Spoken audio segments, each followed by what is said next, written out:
Ready to level up? Chumba Casino is your playbook to fun. It's free to play with no purchase necessary. Enjoy hundreds of casino-style games like bingo, slots, and solitaire anytime, anywhere with fresh releases every week. Whether you're at home or on the go, let Chumba Casino bring the excitement to you. Plus, get free daily login bonuses and a free welcome bonus. Join now for your chance to redeem some serious prizes. Play Chumba Casino today. No purchase necessary. VGW Group. Void where prohibited by law. 18 plus. T&Cs apply. Today, we'll have Kim's first Disneyland trip. That's coming up on this episode 459 of WDW Prep To Go.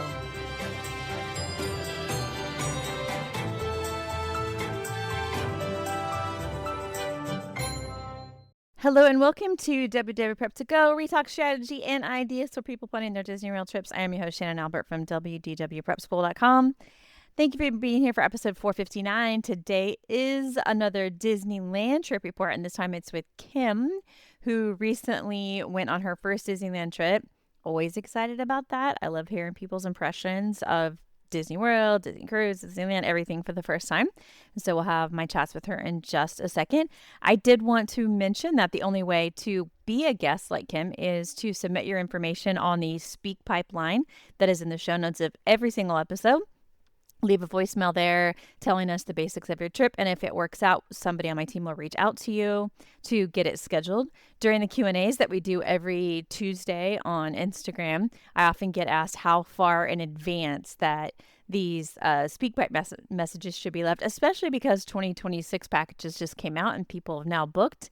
The answer is you can do it anytime, but usually they won't be scheduled until a few months beforehand. So if you submit today for 2026, don't be surprised if you don't hear back until closer to your trip dates. I would suggest waiting a little bit closer to your trip dates than I wouldn't leave a message now for 2026, because if any of your plans change, it would be unfortunate for us to reach out to you and then have you say, actually, I'm not going on that trip that I left a voicemail for 8 months ago.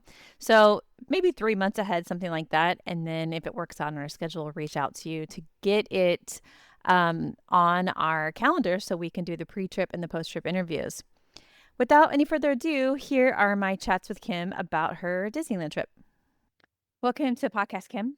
Hi, thank you for having me.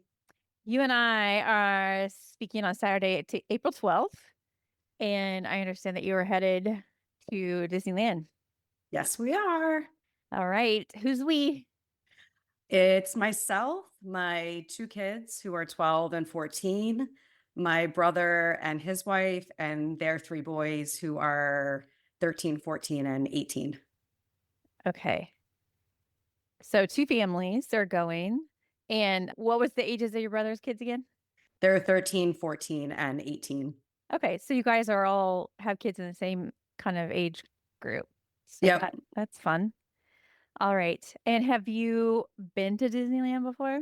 We have not. This is everybody's first trip. Are you the planner for everyone? So my sister-in-law and I pretty much do all the planning together. And this trip was their idea. So we're sort of last minute decided to tag along. But we've done a lot of Disney World trips, all of us together. But this is our first time to Disneyland, and we are so excited. Okay. Well, I'm excited for you. I always love a first timer report. We just don't get them very often. But Disneyland first timers, especially if you're like a Disney World person, I think are especially fun. Yeah. And most of the people here are. So what are your trip dates? We are leaving Tuesday, April 15th, and coming back Saturday, April 19th. Okay. Tuesday to start the trip. Okay. And are you flying to get there? We are flying. Okay. Where are you coming in from? So we live in Connecticut. We're flying out of JFK out of New York City. Okay. And where are you flying into? We are flying into LAX. Okay. Yeah, those coast to coast flights often are better at LAX. And I assume JFK because you're having to get there from Connecticut. Yep. Yeah. Uh, The other airports really didn't have like great times and nothing was really direct. Yep. This kind of worked for everybody. And is everybody coming from the same place? Yes, we live in the same town, so we're all flying together. Okay. And so April 15th is your flight day. I assume you arrive in the middle of the day. Yep, we get in right at noon. And to LAX at noon. And how are you getting from there to your hotel? We're just gonna Uber. Where are you staying? We are staying at the Grand Californian for the first 3 nights, and then the last night, we're staying somewhere closer to the airport because we have an early flight out on Saturday morning. Okay. And airport hotel on the last night. Yeah. Okay. Got I it. don't think it's not an airport hotel, but I think it's, like, closer that in that direction. I'm relying on my brother for this. Okay. Hotel near airport, which is Yeah. not the Grand Californian, but No. that's amazing. So do you have 2 hotel rooms? We do, yeah. Okay. All right. That's going to be really exciting. It's a nice hotel. And so after you arrive, what's the plan? So we're a little bit up in the air right now. I think our plan was just to kind of hang out at the hotel, maybe do some pool time depending on the weather. We definitely need to get into downtown Disney to get Magic Band pluses because we don't have any. And the kids wanted to order, well, they were thinking about ordering them ahead of time, but then decided they wanted to kind of wait and see what was there. But we want to have them in place before we get into the parks the next day. So we're going to do that. And then we have dinner reservations at the hotel at the Craftsman Bar for 6 o'clock. Okay. Craftsman Bar. All right. So then Wednesday, April 16th, I assume it's gonna be a park day. Day park day. So we have reservations at California Adventure. It's early entry that day at 7:30. So we're definitely rope droppers, like crazy rope droppers. We like to be up and early and take advantage of like the first few hours in the park. And we're thinking, especially with the time change, that we're definitely going to want to take advantage of that. You might be So before. we probably will be, which is good. We've got a lot of teenagers, so they're usually good about getting up for rope dropping, but this will definitely help. Okay. So then are you using lightning lanes? We have the multi-pass. Okay. You pre-purchased. We did. Yep. Okay. All right. And you used the Genie Plus system when it was the thing at Disney World? Yes. Yep. Okay. So I think it's similar from what I understand, even though they It's the changed the name. same. They just changed the name. But Okay. functionally, you should have no problem, except for you can't book lightning lanes until you get in the park, which was a big difference. But Right. other than that, it should feel familiar. So what are your priorities at California Adventure? We kind of want to do the stuff that we can't do at Disney World. So we're definitely interested in doing the Marvel World and Carsland. So I think our plan is to rope drop Guardians and then try to do our first lightning lane for Web Slingers so we can focus over there and then move on to Carsland. I think we'll do the individual lightning lane for, I think it's Radiator Springs it's called, and then kind of just see what lightning lanes we can get and, kind of where the day takes us. And I'm so excited because when you're staying at the Grand Californian, it's so easy to get into California Adventure. So we're told that the entrance to the park is not functional right now because they're doing upgrades to it, but I think it still will be easy enough to get into everything. Yes, that is definitely the easiest at the hotel, but you're still really close to the other entrance, so still pretty Yeah. easy. I think as a Disney World person, you'll appreciate the ease. Yeah. It looks So like it's all right there. it all right there, so easy, no transportation, just walk in. Okay, and so you said some of the attractions that are top priorities for you. Do you have dining plans?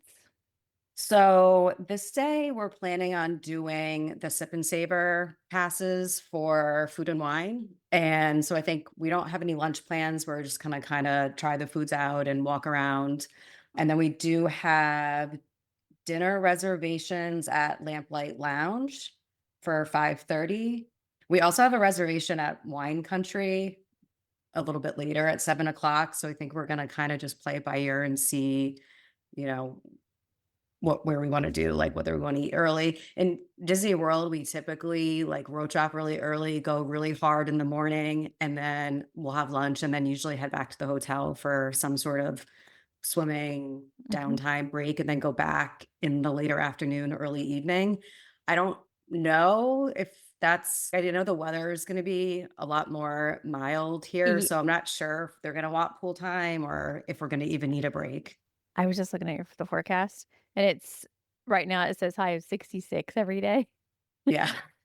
Yeah, that is different, and it's also not humid. So, it maybe you'll wanna keep going just because the heat's not treating you.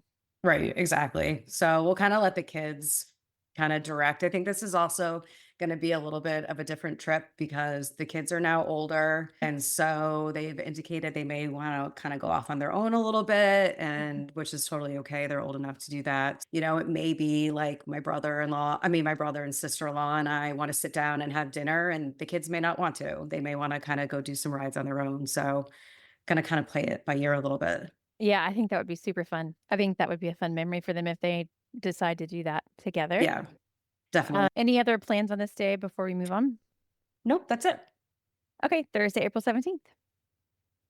So Thursday, April 17th, my sister-in-law and I are starting with yoga in California Adventure Park. So it's a 5:45 a.m. reservation. I think we have to be there at 5:30, but it's 45 minutes. We actually just booked this morning. So we're gonna do that, just us, and then we'll head back and get the kids and everyone to do early entry at Disneyland. It starts at 7:30. Okay. And speaking of booking things, like you've had some dining reservations and now the yoga, how have you found the process of that? Just making reservations? Generally it was fairly easy. There was like a couple reservations that we wanted that we couldn't get initially, but we did, mouse, I think it's called Mouse Watcher or whatever, Mhm. they alert you. I will say that because we are two separate families, it has been a little bit challenging because unlike with the Disney World app where you have your friends and family for Disneyland, you have to link your tickets. We actually booked the trip through Costco, and you can make your park reservations like immediately and everything shows up in the app, but you don't actually get your tickets until 3 days before you leave. Mm, So that is tricky because then how do you link? you can't until you get those tickets. So Mhm. my sister-in-law Erin and I spent like an hour last weekend trying to link the tickets, and then we finally realized like you just can't. So we're supposed to be getting our e-travel packages sometime tomorrow, and Mhm. then we'll link, but we are kind of just talking and coordinating, but we can't actually see each other's plans. So for some of these reservations, I've made them. For some of them, she's made them. For some of the harder dining reservations, we split them and just Mm, try to get times that mhm. overlap. So if you can't get an 8-person reservation, we'll get like for Blue Bayou example we have this day. I have a reservation for 3 people at 11:30. She has 5 people at 11:20. And we do this all the time in Disney World. And usually we just check in person and we just say, we've got 2 reservations. Can you seat us together or close together? And most of the time, there's no issue. And we just know going into it that if we get seated separately, it's going to be fine. Like it doesn't really make or break anything for us, but we try to just overlap them as best we can. Since you mentioned booking through Costco, I just wanted to talk about that for a minute. We usually don't recommend people do that for Disney World because it doesn't offer a real benefit. Did you get a good offer for Disneyland, including maybe gift cards? Yeah. The only real difference was they gave us a $200 gift card. And is So it Disney gift card or Costco gift card? it's a Disney gift card, but we haven't gotten it yet. So, because it's part of the Mm. package, which you don't get until I guess we'll get it tomorrow. I guess you also get like a souvenir pin and a lanyard, but they don't, it says on the information you don't get it until you check out of your hotel, which doesn't make any sense to us. So I think they probably bank on people forgetting about it. Yeah, that's kind of strange. Yeah, but But well, the only reason so my brother kind of took the lead on planning this because, like I said, they had reached out to us a couple months ago about wanting to do a cousin trip over spring break, and I initially had said, "No, it's not really in the plans for us this year." And then the kids were talking and convinced me like this was a really good thing to do because my nephew's graduating from high school, so this is like our last spring break all together. So they were ready to book their trip when I decided to join on. So they booked it that day. So they had decided to book through Costco. That's kind of why I did it. yeah, and so is the 18-year-old gonna walk around with one of those Disney graduation caps? It Probably not. I don't know. this is the time of year where you start seeing a lot of those in the parks. Yeah, I don't know. I didn't really think about that, but yeah. When you go Magic Bean Plus shopping, you can see if they have any in the store. I'll So, find something to thoroughly embarrass him. Yes, you totally should. Okay, so back to where we were on Thursday, April 17th. You had talked about early entry at Disney. What are your priorities there? So I think we wanted to do, is it Indiana Jones that's in this park? Yeah, but it's down for refurbishment right now. Mm. But we're hoping it comes back. Maybe it's supposed to open like next week. So maybe we're hoping a couple days early. But we're gonna, I think, rope drop Space Mountain. We definitely want to do the Matterhorn, Goofy Sky School, Sorin, like just stuff that isn't exactly the same as Disney World. We're super interested in seeing like the rides like Space Mountain that are different, but some of the stuff that's kind of exactly, and the stuff that's there that you can't do, like the Matterhorn, but we're not really gonna focus on the stuff we can do. I wanted to definitely do Mr. Toad's because I Mhm. remember doing that as a kid in Disney World and like the Snow White and some of those stuff, some of those things. But Mhm. again, we'll see what where the lightning lanes take us. But just a reminder, the things that are called the same thing are definitely better at Disneyland. Yeah. Except for Galaxy's Edge, which is pretty much exactly the same, and Little Mermaid. It's the same ride. Right. But most things are better. Okay. So yeah, I'm excited to see the differences. Yes, it is fun to compare. Okay, do you have dining plans on this day? So we have Blue Bayou so I have a reservation for 3 people at 11:30. My sister-in-law has 5 people at 11:10. So we'll try to combine. We have an Oga's in the early afternoon. And then we also have Carthay Circle for dinner at 4:30. And then we also have a World of Color dessert party that evening. Okay, so you obviously have It's a lot. you have hopper tickets. We do, yes. Okay, so you're going to be going back and forth a lot on this day. Okay, I'm excited about your dessert party. Got some good plans. Yeah, we've got a lot planned. We may modify this. I'm like a planner. I plan and plan, but I'm also like, we try to be flexible. Like Mhm. sometimes we'll make multiple reservations because we just want to have options, like depending on what kind of the vibe is for the day, what the kids are feeling, what we think we need. So, like I said, I try to be pretty like stringent in the morning just to take advantage of those hours, but then kind of let the day evolve as we go on. I do like the idea for a lot of this that if the teenagers didn't want to participate, you're like, okay, well, I can still go with, your brother and his wife.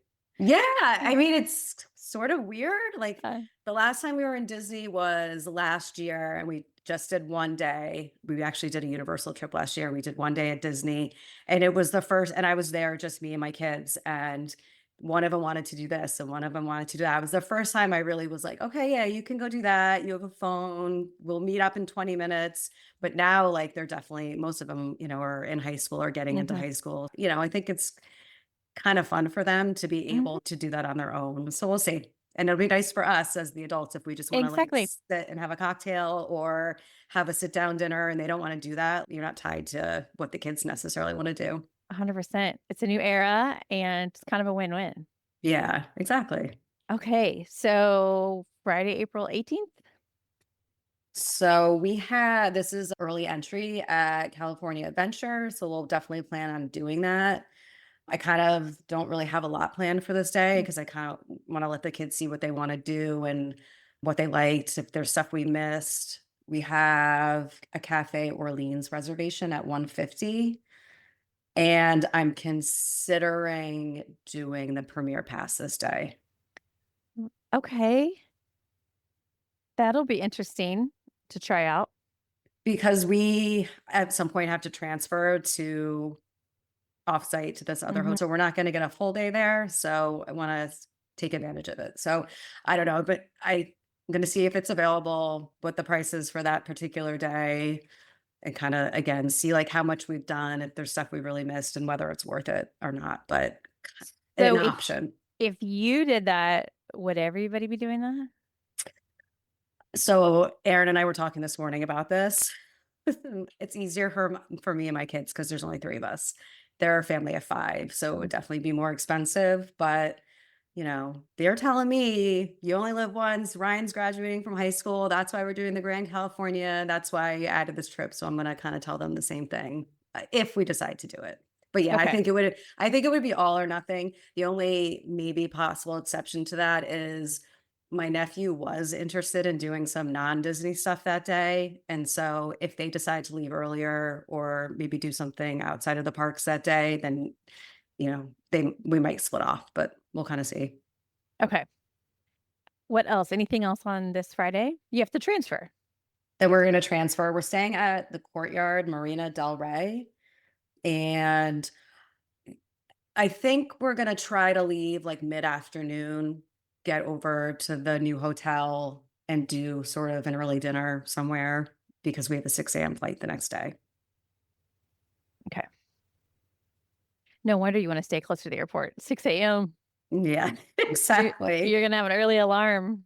I always said this will be the first day we're probably adjusted to the time and won't want to get up super early, but we'll have to. Yeah. And so Saturday morning, 6 a.m. flight home. And because of the weird time changes, it'll be evening when you get there probably. We get in at 2:30, so not Okay. terrible, but It's just weird. Yeah. Just weird. Okay. Is there anything we have not talked about yet? I don't think so. I think that's pretty much it. Okay. Well, Short I think and that sweet. short and Pack sweet. everything in. Super fun. You're going to have real mild weather, which is going to be very different from Florida. Yeah, And it's 30 here where I am today. And it Mhm. snowed last night, so we were hoping for a little bit of warmer weather, but I think this will be nice too. Anything's yeah, better than here. I've been there in April a couple years ago when it was a heat wave, and that was quite painful. So it can really vary wildly, but you're getting the mild stuff. So that'll be fun. Yeah, Okay. Well, thanks for sharing. Have a great trip, and I'll talk to you when you get back. sounds good. Thank you. It's true that some things change as we get older. But if you're a woman over 40 and you're dealing with insomnia, brain fog, moodiness, and weight gain, you don't have to accept it as just another part of aging. And with MIDI Health, you can get help and stop pushing through it alone. The experts at MIDI understand that all these symptoms can be connected to the hormonal changes that happen around menopause. And MIDI can help you feel more like yourself again. Many healthcare providers aren't trained to treat or even recognize menopause symptoms. MIDI clinicians are menopause experts. They're dedicated to providing safe, effective, FDA-approved solutions for dozens of hormonal symptoms, not just hot flashes. Most importantly, they're covered by insurance. 91% of MIDI patients get relief from symptoms within just 2 months. You deserve to feel great. Book your virtual visit today at joinmidi.com. That's joinmidi.com. Welcome back from your trip, Kim. Thank you. We're talking on Thursday, April 24th. You've been back for a few days. How'd your trip go? It was fantastic. Trip of a lifetime. Some of the kids said best Disney trip they've ever had. Oh, Yeah. that's high praise. Yes, it was good. We packed in a lot over the few days we were there, but we really took advantage of it and had a great time.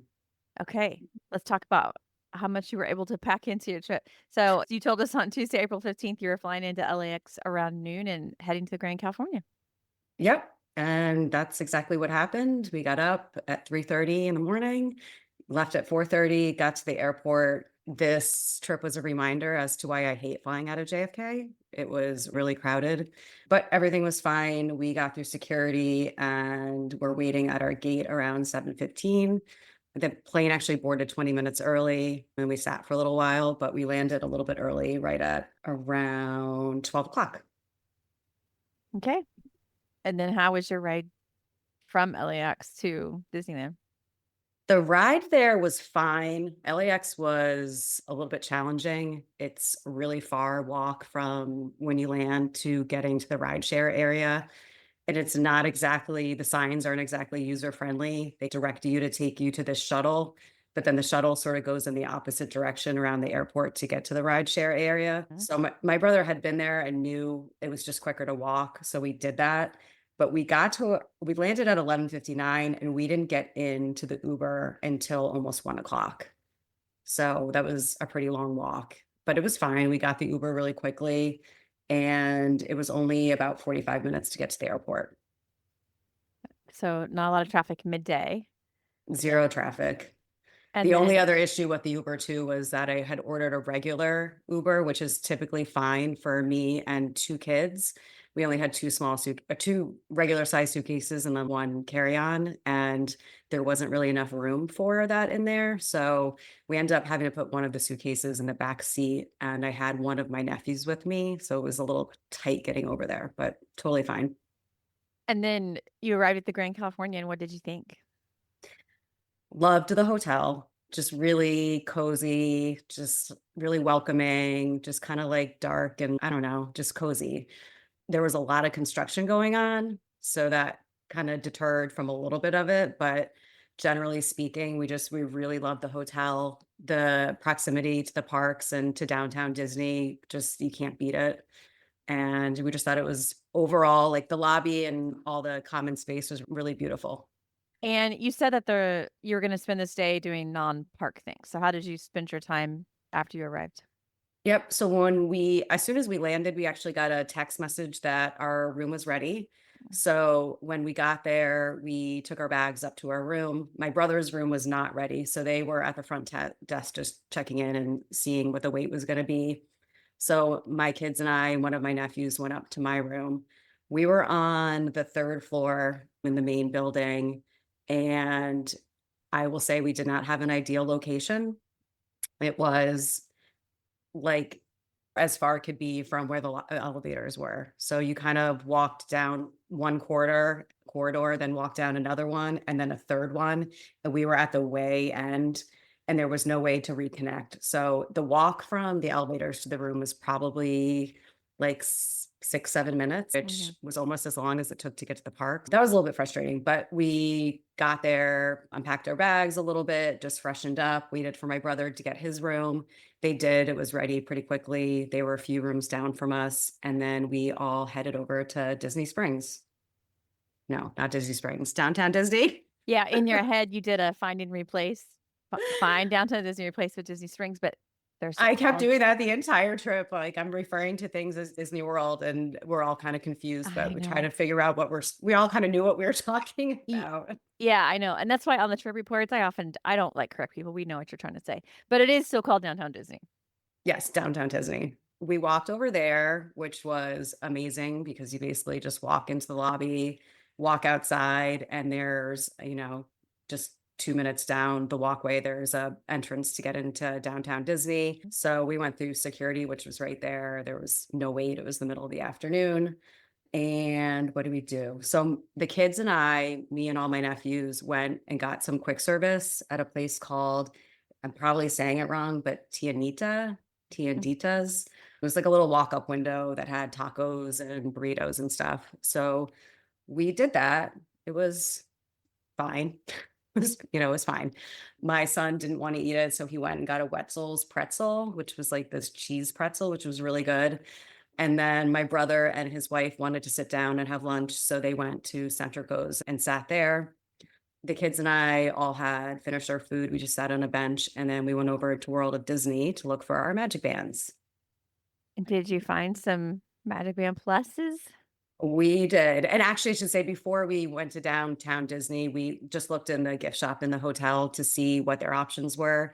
So when we went into downtown Disney, the kids would know, what their full options were before they decided. Okay. So we shopped around for a while. I will say that I'm not really like a merchandise person when I'm on vacation, but the Disneyland merchandise was amazing. I mean, I feel like Disney World, there's a lot of stuff that I would wear at Disney World, but maybe not wear at home. Whereas Disneyland, I was like, I can see that in my house. I can wear this there. It was just really good. We spent a lot of time in there. My kids wanted to, my little one wanted to get ears. So he shopped around for those. I made my nephew try on the graduation hat. And so Did he buy it? So I offered to buy it for him and he said no, but his mom did buy him one later in the trip. Okay. Yeah. And I also got him, before we went to downtown Disney, we went and got our first timer pins, and I got a graduation pin for him, like that we're celebrating. I did get him that as well.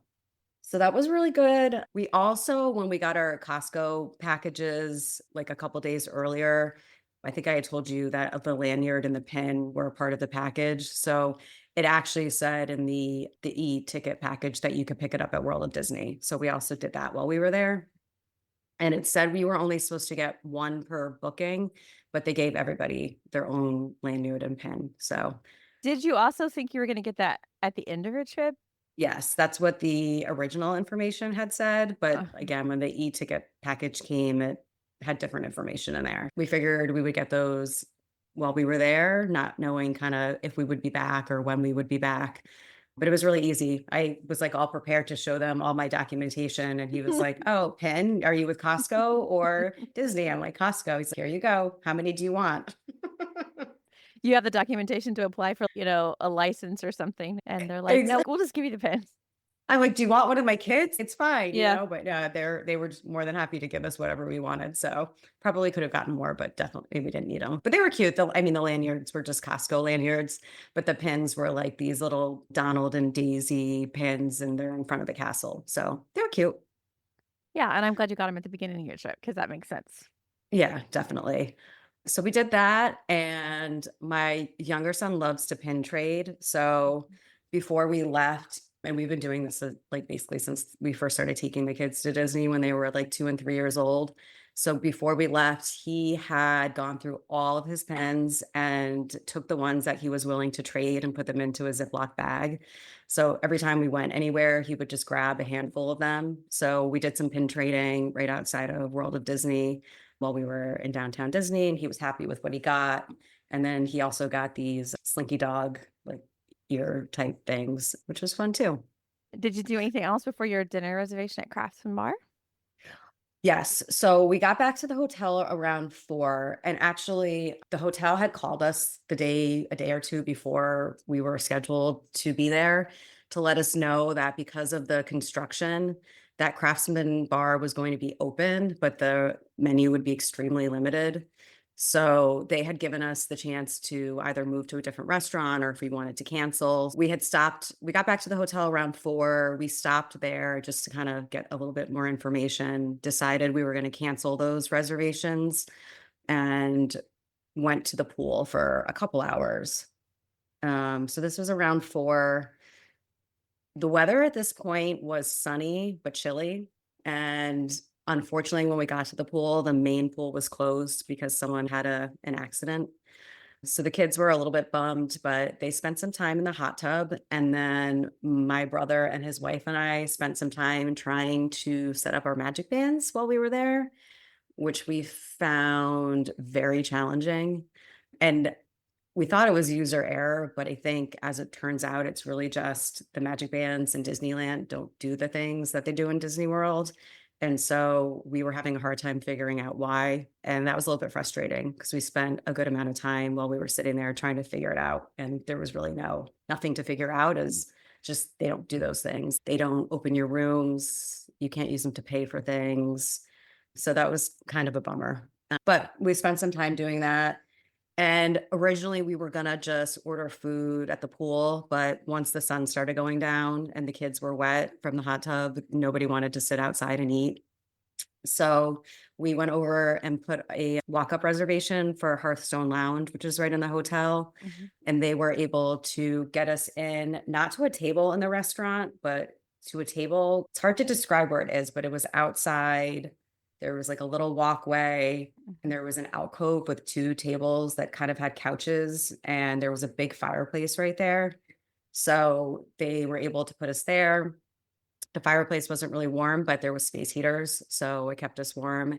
And that was really nice because it was we had a place to sit, but it was more relaxed, and we sat and ordered food, and then the kids kind of just left and walked around the hotel, went to the gift shop, I'm sure bought some cookies and whatever, and then came back when the food was ready. Yeah. So we did that. Yeah. I'm familiar with that little spot. It's very cozy. Okay. So was that the end of your Tuesday then? We did that, and then after dinner, which took a while, and actually we weren't done until almost 8, we just went up to the front desk to ask about the magic bands, and the cast members there were super helpful, just explaining to us that we weren't missing anything. It was just that they don't do those things, and just gave us some good pointers about how to rope drop for the morning. One of the things I think I mentioned on my pre-trip was that the entrance directly from the hotel to California Adventure was closed. But when we got there, they told us that they had put in a temporary access point. So there was direct access from the hotel. It was like a little bit out of the way, and it kind of took you out through where the Pixar hotel enters, but we were still able to do it directly through the hotel. So they kind of showed us where that was. And then we did that, and we were in bed, I think around 9 o'clock that night. Yeah, that entrance, I assume you probably got to try it the next day, but that entrance takes you to a different part of the park though, right? Correct. Yeah, it takes you right over like where Corn Dog Castle, I think Mhm. it's called, is. So it's Mhm. down by Pixar Pier area. So it is totally different. And when we went into the Grizzly Peak area of Mhm. California Adventure the next day, we saw where the access actually was. I mean, it's like an entirely different end of the park. So it was access, but it was definitely not as easy as it would have been had that regular entrance been open. Yeah, it would just change if you had like a touring plan in mind. It would totally change how you handled that. It kind of reminds me of going in the front of Epcot or the International Gateway of Epcot. You're closer to different things. Right, and that was like our kind of our big question because we had a game plan for what we wanted to do, but unlike Disney World, where I know where everything is, finding everything was like an added layer of, logistics for we're Mhm. working on getting lightning lanes, and I'm like, well, what's closest? Where is this compared to where we are now? So that was kind of hard to figure out at first, but the cast members there that night were really helpful because we told them we wanted to rope drop Guardians. And we were like, should we go through downtown Disney or should we go through the hotel? And they gave us a recommended plan of action, which worked. Okay. That was So helpful. then let's get to that part, which is Wednesday, April 16th, where you had California Adventure plans, including early entry. Did you make it for early entry? Oh yeah. Yep. We Okay. definitely did. I was actually up at 1:30 that morning, Fun. which is yeah, earlier than I expected to be up early, but not that early. But I just woke up and I think the time change and just kind of all the excitement was probably just, making it hard to sleep. But I ended up going back to bed for an hour or so around 4:30, but we were up at 5:45. The kids were up immediately. We were out the door at 6:45. And just to give some perspective of how even great the first day was, when I woke up, my little one, who's almost 13, he just rolled over and was like dead asleep. But he said, Mom, I just want to thank you so much for taking me here. This is the best trip ever. And I was like, oh, thank you for thanking me. And I'm glad this is the best trip ever, but we haven't even gotten into the parks yet. But Oh. they just had so much fun the day before, just being with everybody. Yeah, so Uh, he must just really like the combo of people there and all that kind of yeah. stuff. So that's fun. Everyone, it was fun. So yeah, we grabbed coffees at Craftsman Grill, which would have been right next to where the regular entranceway is to get into California Adventure, but it was like on the opposite side. So it wasn't a huge deal, but it was definitely an extra, you know, time that we wanted to build into our morning. And then we got down there, and because of the construction, I gather they were doing some sort of work in the kitchen because a lot of the menus and food offerings were significantly modified while we were there. So they didn't have anything on the grill. It was just grab and go food. So just yogurts, croissants, and a coffee bar basically was all they had, which was fine. We grabbed croissants, we grabbed coffees. This was at this point me and my two kids and my two younger nephews. My brother and his wife and my older nephew were lagging behind a little bit, which is not surprising. So I usually take the kids and go ahead when we get to that point. So we did that. We left the hotel. We were in line at security at 7, and we were like right at the rope at 7:05. So really quick. And there was maybe like one kind of group of people in front of us at that point, but we were pretty much within the first grouping of people that were there. And then did you head to Guardians? Well, yeah, first we had a little bit of time to wait. So I decided we could pull our first lightning lane at that point because we had tapped in. The only issue was because my brother and his wife and their oldest wasn't in the park yet. I could only pull the lightning lane for the 5 of us that were there. So I did that. And then they were there probably 10 minutes later, and I was easily able to just modify it to add them to the reservation, and there was no issues. So they opened the park right at 7:30. We walked to Guardians. We were entering the ride at 7:36. We got right to where you're about to go inside to the building. And my middle nephew said he wasn't feeling great and needed to get out of line to use the bathroom. So my sister-in-law wasn't riding with us. She was kind of just waiting outside. And she spoke to a cast member and asked, can he get out of line? Can he get back in? And they said, yep, that's totally fine. If everyone wants to kind of just wait off to the side, I'll just let him come right back in. So we waited for a few minutes, but she eventually texted us and said, don't wait for him. Just you guys go ahead. So we did that. We rode Guardians, loved that ride. Mm. It was such a fun way to start the trip. It was just like so upbeat and fun, and the kids really liked it. And I think some of them had a hard time saying that because they all love Tower of Terror so much, as do I, but it was like a totally different ride. I was going to ask how you feel about it because it's clearly a Tower of Terror, but with a different theme. Yeah, and I think while we were waiting in line, we're okay, this is exactly the same. They just rethemed it. And even while you're waiting to load into the elevator, it's very similar. But once you get on there, I mean, it just feels totally different. It was Yeah, really cool. It's like instead of spooky, it feels like a dance party. Yeah, like you're up and I don't know, have you ever watched Behind the Attraction on Disney Plus? I think they did it a few years back. There was maybe like 10 or 12 episodes, and each episode is the history of different attractions. And one of them I had watched before we left was on Tower of Terror Guardians. And they talked about how when they redesigned that ride, they had to kind of restructure the pulley system to make it feel more upbeat rather than making it feel like doom. And when you got on the ride, like you could, it was hard to kind of envision what they were talking about in the episode, but once you get on it, you're like, yep, this feels totally different. Yeah, that's interesting. Yeah. So that was good. We were done with that we got off at 8:09. I have written down, and we had pulled our first lightning lane for web slingers. We started walking over there. We were still waiting for my sister-in-law and my nephew to come back at this point. And we were sort of just waiting outside of web slingers. And as we were kind of standing there, we noticed that people were walking out of the ride because it had gone down. We kind of just were waiting for Aaron and Jack to come back anyways, and just kind of started talking to the cast member about what she thought, would it come back up and anytime soon. And she said that it had been up and down for the last few days, so I wouldn't rely on it. But she did say you'll get an anytime pass for it. So we did. The only issue was that the park didn't really open until I think 8:30, or that's at least when our lightning lane was scheduled for. And this was like 8:20. So it didn't convert to the anytime pass until another 10 minutes.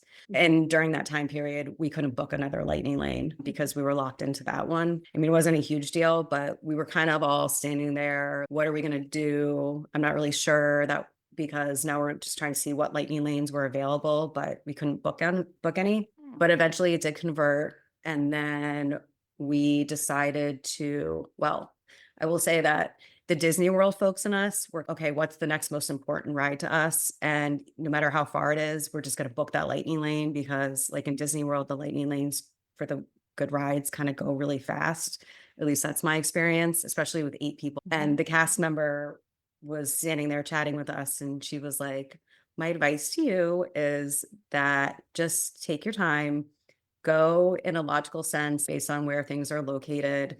Don't get worried about losing lightning lanes. Like you will be able to, I promise you'll be able to get a lightning lane for almost anything that you want to do. Like they're not going to run out like they do in Disney World. So against all of our instincts, we were like, okay, so we're just going to stick with our original plan. So we did get a lightning lane. I think the next one was for Incredicoaster, but I did it was a little bit later. And we decided that we would go to Carsland next, which was our original plan, and kind of just move in that pathway. So we weren't crisscrossing too much. We decided at that point, the wait for Radiator Springs was like an hour or 105 minutes. So we decided we were just going to purchase individual lightning lanes for that. So we made those purchases. And then we were just kind of like a little, I don't know, just kind of I don't know what the right word is. No one was like freaking out or anything, but I think we just kind of lost a little bit of our momentum, kind of figuring out what to do next. And we were still waiting for my sister-in-law and my nephew to come back. So we decided to stop and get some food and just take a breather. So we went into Pim Kitchen and got the kids some food. That's kind of like our go-to move as parents when kids are, don't know what to do, just get some food for them. Especially teenagers. Exactly, and boys. We went in there, most of us got, like, the kids' egg meals, and they were fine. My older one got the waffle or French toast, actually, I think it was, which was amazing and huge. And I tried to get a bite, but he ate the whole thing. So we did that, and then we walked over to Carsland, and at that point, my sister-in-law and my nephew had rejoined us. We tapped in for our lightning lane at 9. Again, the standby at that point was 105 minutes, but we were on and off and got off at 9:21. I'm sorry, what ride was that? Radiator Springs. Okay. Is that what it's called? Radiator Springs Racers. Yeah. Okay. So we did that. The kids, we all really liked it. It was a Mm. fun ride. It really like cool the way they do it with all the cars and like the animatronics of it are really neat. And I didn't even really realize you're kind of like racing at the end. Like the first time, I think I was just kind of taking it all in. And then I'm like, oh, we're racing with another car. So that was really fun. And then after we got off, all the kids kind of migrated into one of the gift shops. It was pretty cold this morning, and the kids had not brought sweatshirts because I think they thought it's going to warm up. And I told them I'm not carrying them if you bring them in. They were shopping around for sweatshirts. My younger son did some pin trading. And then at this point, I realized that my brother and his wife and my middle nephew had kind of gone missing. And so I was trying to text them, figuring out where they were. Like I said, the rest of the kids were in the gift shop. I went to go use the bathroom and realized quickly that my nephew had gotten sick right after he got off that ride. He had some food poisoning in the week, like a couple weeks before this, and he doesn't really travel that well. So I think he just was just off that morning. So I felt bad for him, but we kind of regrouped, and my sister-in-law brought him back to the hotel to get him cleaned up and changed and showered. And the kids shopped around for a little bit, did some pin trading. And then my brother and I, obviously decided we'd stay in the park with the rest of the kids and unfortunately kind of move on with our morning while hopefully my nephew was, trying to get himself feeling better. Yeah. That stinks on a trip. It really does. And I will say we travel together a lot. And my poor middle nephew, he seems to always get sick on vacations, or like one year he split his head open on a beach. Like he always is getting hurt or getting sick. So we all felt really bad for him. He's also like probably the most easygoing of all the kids though. My dad bought me a new sweatshirt because he needed something to wear back to get back to the hotel. It's like always looking at the positive side. Oh, yeah, but it does stink, especially when you're only there for 3 days. exactly. And it's hard enough if you're at home, but when you're missing out on the fun stuff and hanging out with your cousins and everything, I don't know. Yeah. And then, the kids feel bad. You have to make a decision like, are we all going to go back to the hotel, or are we going to try to make the best of it? There's no real right or wrong answer. But again, of all the kids, he is the most easygoing probably. So he's, of course, you guys go, I'm not feeling well, I'm going to go back. And so that's what we did. So he went back with my sister-in-law. And again, we just walked around Carsland a little bit more, just kind of took it all in. And then we headed over towards Pixar Pier because we had that lightning lane for Incredicoasters. So we got there, we tapped in for that ride at 9:45. The standby was only a 20-minute wait at this point. We were off at 10:04, and we all loved that ride too. That was a good one. I think Guardians and Incredicoasters was probably the two fan favorites for us, but just another really fun one to get you moving. And it was a long one too. So long. I love it when Yeah. you get to go on a ride and it takes a little while. Yeah, like you don't feel like you're just on and off like immediately, like you're kind of enjoying it. You're like, okay, we're going up again. Oh, okay, this must be the end. No, there's another corner. Yeah, it was really fun. So we liked that a lot. And then we got off that. I tried to get a lightning lane then for Toy Story Mania because it was right there, but the return time wasn't for a little while and we didn't want to wait. We kind of wanted to do some stuff in that area and then move on. So I got a lightning lane at that point for a little bit longer or a little bit out for Sorin. And then we decided we were just going to do some standby stuff in Pixar Pier. There was like a cookie booth right next to Incredicoasters. I guess they're like Jack's Cookies. And one of my nephews was told that these are the best cookies he will ever have in his life. So we had to try those. So some of the kids got those. And then some of them went and just found some popcorn because obviously they were hungry again. They wanted to do, we were going to do the Ferris wheel, the wheel of death. Like I wasn't going to do it, but the kids wanted to do it. So we walked over there and the app said it was a 20-minute standby. But by the time we got over there, it was 45 minutes to do I guess there's 2 lines, one for the outside and the ones for the ones that make you want to die, make you feel like you're going to die. The scary ones. Yeah. So they decided they didn't want to wait for that right then. We went and did Toy Story Mania standby. We walked in at 10:24 and we were off at 11:07. So it wasn't terrible, but the lines were definitely getting a little bit longer at this point. So we got off that and kind of looked around to see like what else we could do standby at that point in Pixar Pier, but everything was like 45 minutes or more. So we decided to head over to Grizzly Peak to use our Sorin Lightning Lane and figured we just kind of see what we found on the way. We found more popcorn and more, actually churros. This was our first churro stop, which I don't even think we've really ever gotten in Disney World. I mean, maybe we have, but I don't really remember them being like a thing. This was like one of many. The kids loved these churros. We all did. They were really good. So whenever we saw a churro cart, we pretty much stopped. And this was nice. We stopped and we did, like I said, my younger son was really like looking forward to doing the pin trading. So we stopped and did a lot of it. And the other kids like were interested too. You know, they were like, oh, you should get this one or do this one. And they were all kind of chiming in, which was nice. So we did that. And then we tapped in for our Sorin Lightning Lane at 11:35. We were off at 12:02, which I just thought was a really long time to wait for a lightning lane.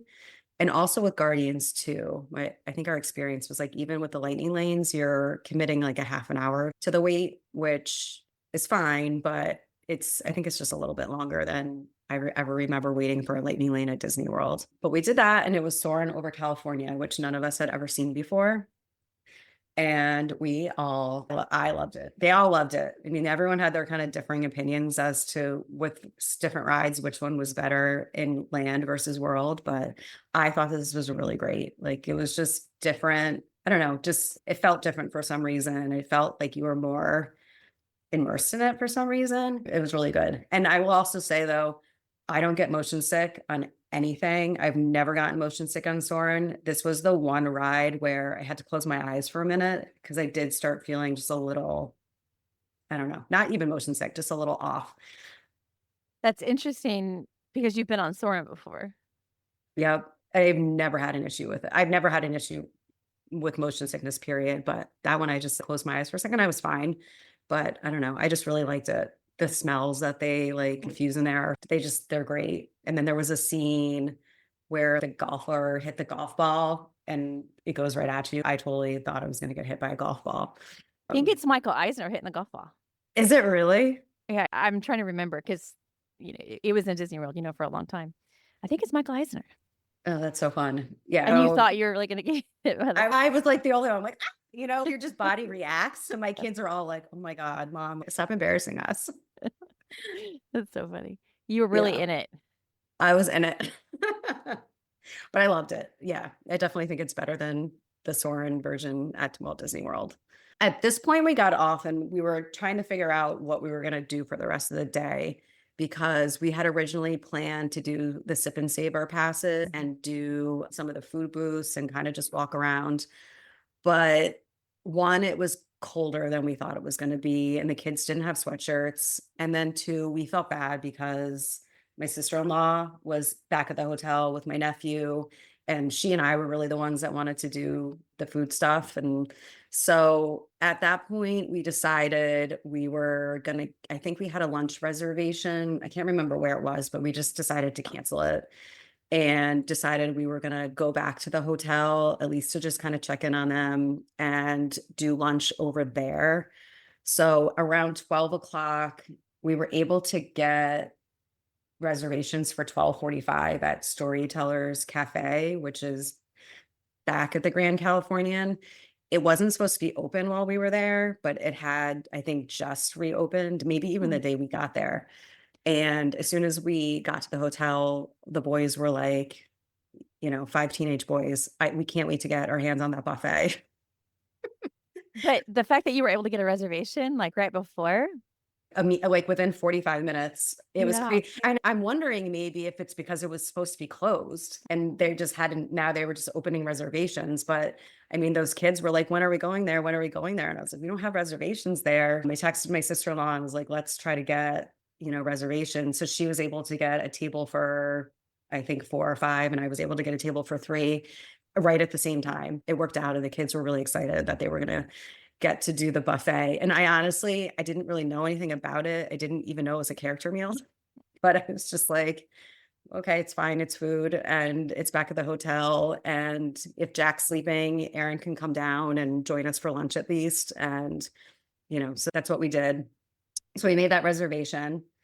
Before we did that, we went over to try to do Web Slingers because we had the Anytime Pass and it was back up. So we walked over there and we tapped in, and the standby line at this point was 50 minutes. We tapped in at 12:13, and about 4 minutes later, they quickly ushered us out because it had gone down again. That is such a bummer. It was a bummer. Oh, but we also stopped for more churros before we went over there. I just want to there was another churro stop. So we did that. The kids were disappointed, but they're old enough. They're not, worried too much about things like that. We got another Anytime Pass for it. So that was fine. We left there at 12:22 and we were back at the hotel at 12:30.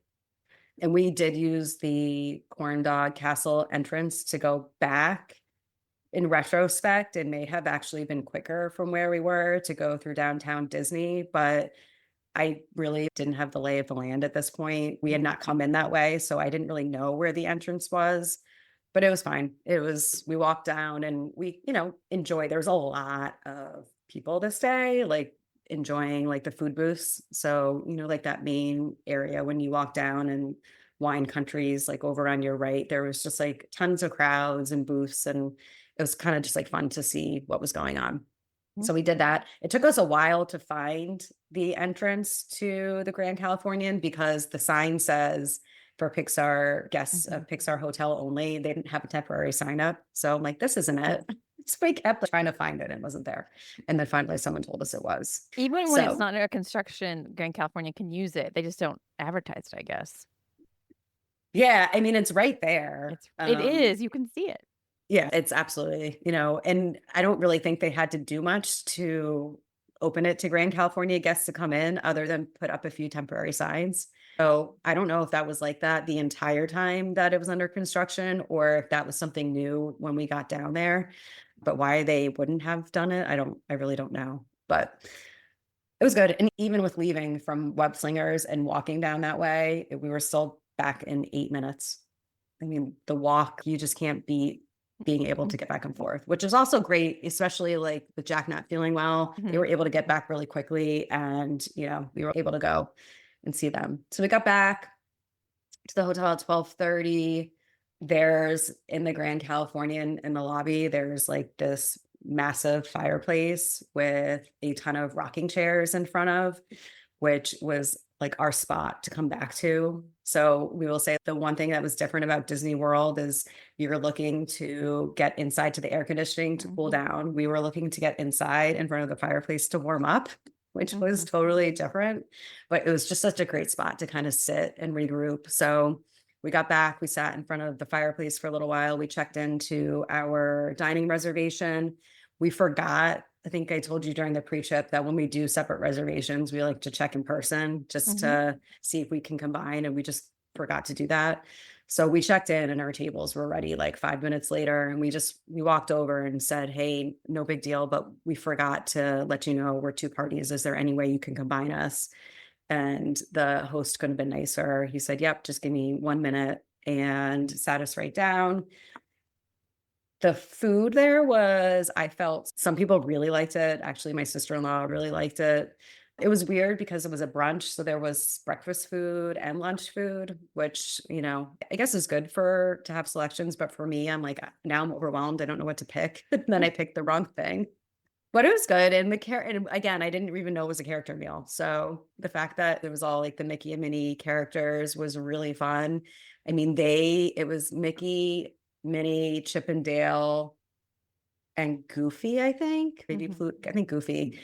They came around to us multiple times and they were so funny, especially Chip and Dale. They were just so funny with the boys. My kids are not little. They're not like, oh, I want to see the character and give him a hug, but they'll sit and take a picture. But, they started like goofing around with them, like the characters. And so the kids were, goofing around with them in return. And it was just nice to see them. And they actually posed for a few pictures, which is also nice. I think the ornery, playful characters like Chip and Dale are really good with teenagers.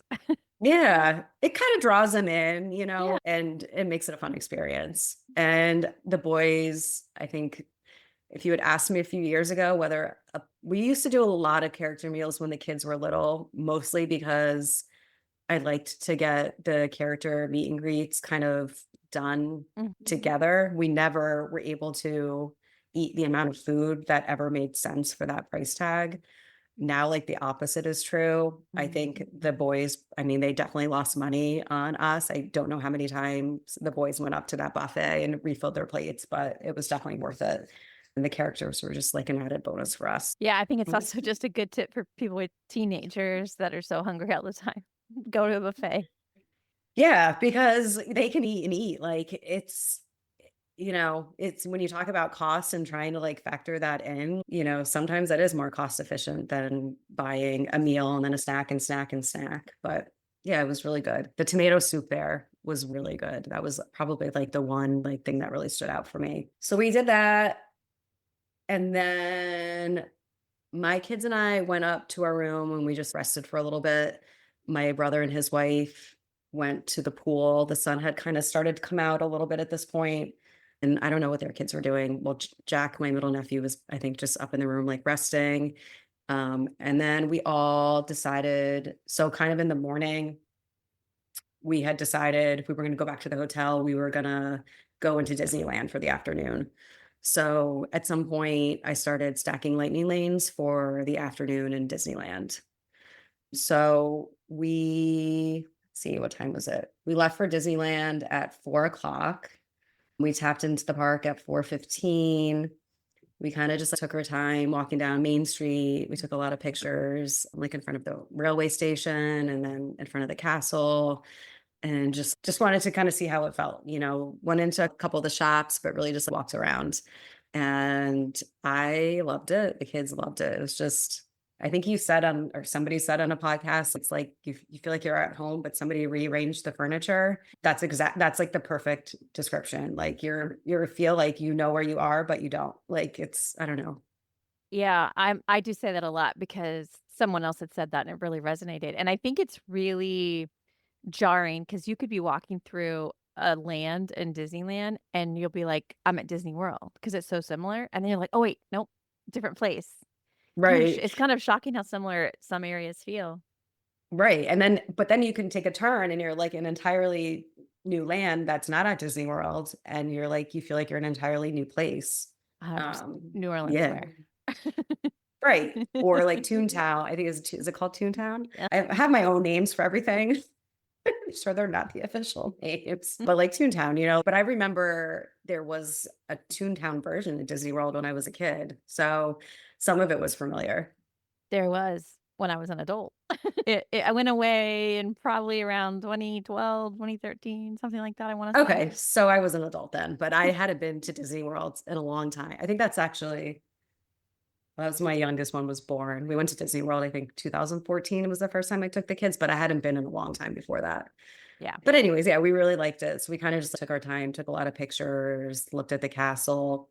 And then we had a lightning lane for Pirates of the Caribbean.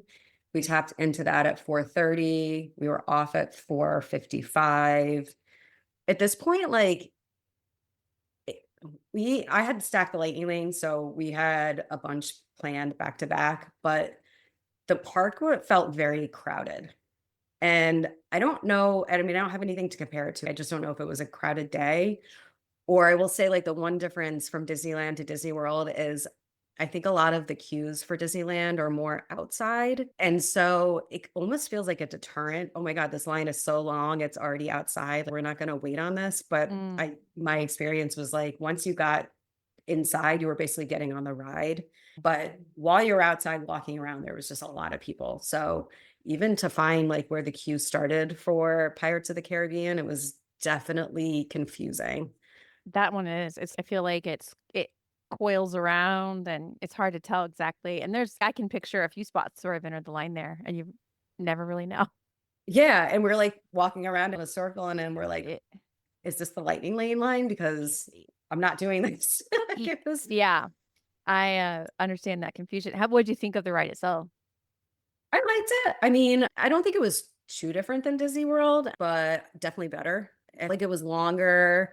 You know, it's funny, like every ride that we did where there's a similar ride at Disney World, we kind of compared it. And then I was like, oh, well, that felt different. I'm like, or did it? Maybe that isn't Disney World. I felt like we were kind of overanalyzing a little bit, but I loved how, you know, the ride starts and you're going through the restaurant and it's just quiet. There's no music, which is totally different than Disney World. And then I felt like the drops might have been a little bit different in the beginning and it definitely felt longer. And just my general like impression with the rides at Disneyland was that they just kind of felt newer and fresher and just more vibrant. I don't know if that's like the right way to describe it, but I don't know. It felt, I don't know.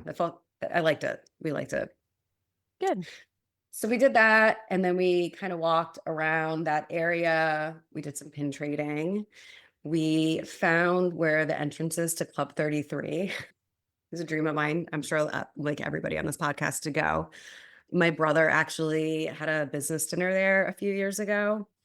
And so he was like, let me show you where the door is. Let me show you where the entranceway is. So we, you know, that was like fun for him to show us like his, you know, Disney insight. So we did that.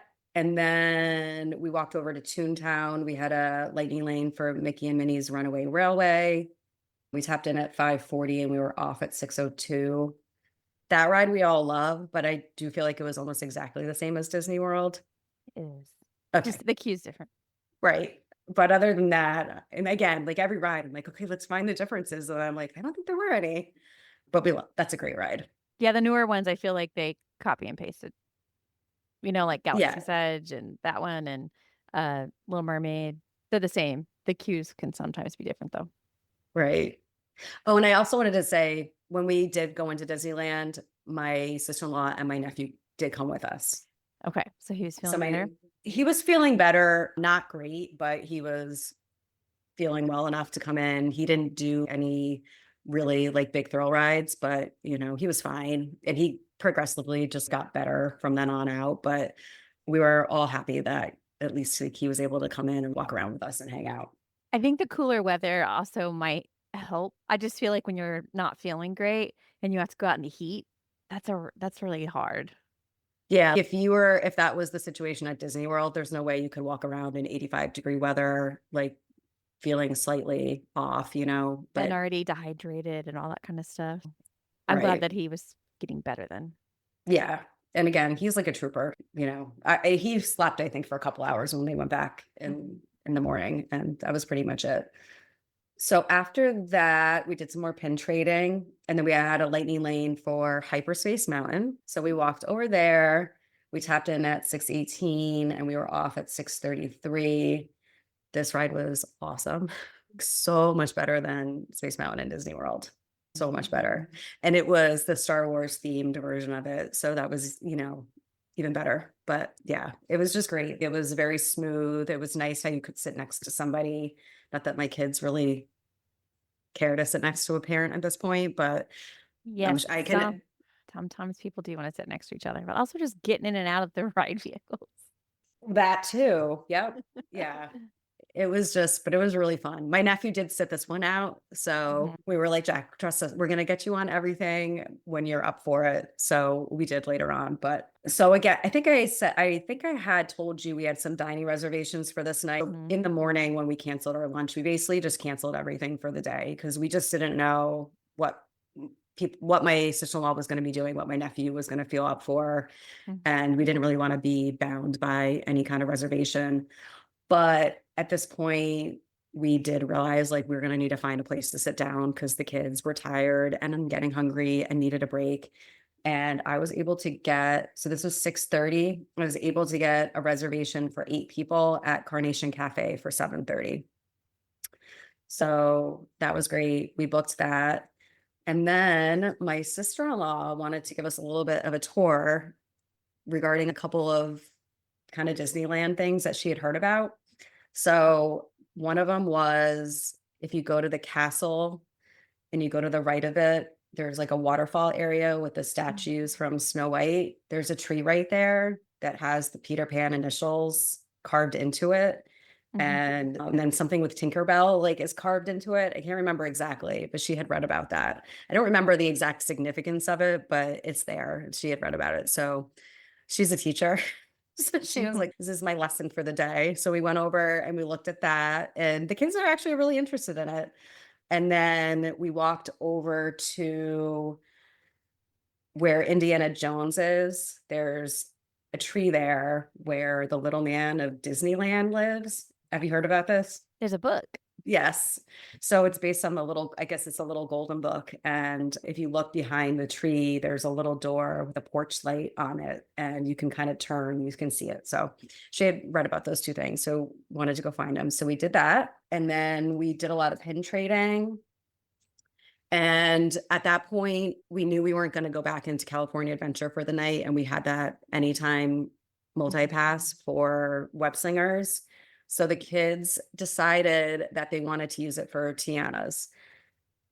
When the cast member told us about it, she said to me, it's good for anything except for a few rides, including Guardians, Peter Pan, which now looking back doesn't even make sense because there is no lightning lane for Peter Pan, and Rise of the Resistance. So she told me those were the 3 rides that were excluded. And I just relied on her for that being correct.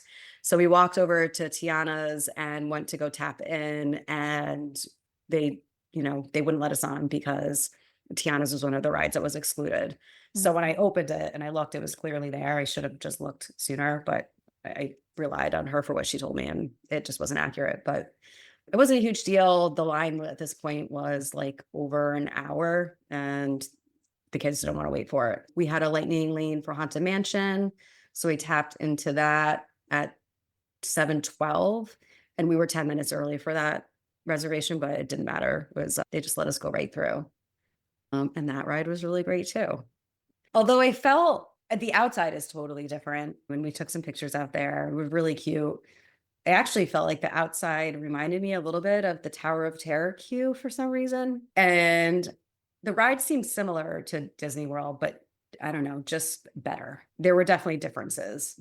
There were similarities. There's a lot of parts that were the same, but I would really like to see it when they do is it the Nightmare of Christmas that they do in the fall? Like that I would really like to see because I've heard that kind of turns it into a totally different ride. They So got maybe- it. Yeah, I would like to see that. Totally different. Yeah. But it's available for 4 or 5 months a year. It's almost like half and half. So maybe we'll get to see that at some point. Yeah. But we liked this ride. The kids are like a little bit older now, so they will do these sort of slower rides. They don't want to do them over and over again, but they're happy to do them. We got off that. Our reservation for a Carnation Cafe was at 7:30. We just checked in via the app. It took a while. So we had our 7:30 reservation. We got a text at 7:50 that our table was ready. And we were waiting right there. So we obviously walked right up to the podium. And then the hostess told us that, well, that's just the first step of the process, that now they have to wait for the ticket to be printed out.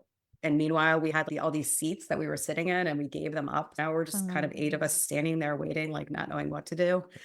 It was like another 10 minutes, which again was not huge, but it was like a half an hour past our reservation time. But I can't complain also because we only made the reservation like an hour earlier. We liked it. It was fine. We all, I think, mostly got burgers and just some kind of basic stuff. We got seated inside, which at the time we were like, oh, great, we're going to be seated inside because it's freezing outside. In retrospect, we would have been better outside with a heater. The air conditioning was on or something? I think so. There was definitely like a fan blowing over us. So it was cold outside, and then it was just even colder inside the restaurant. So that was a little bit of a bummer, but it was fine. The food was good. We got fried pickles. I got a glass of wine and a burger. It was really good. We left there at 9:02. So that was kind of a long time to be there, but it was okay. And then after dinner, my brother was done. He was tired, so he decided to go back to the hotel. And my sister-in-law and I kept on with the kids. So we had a lightning lane at the Matterhorns for 9:08. We did that. We were off at 9:23. My sister-in-law did not do that. Did your middle nephew do it? Good question. I don't think that he did.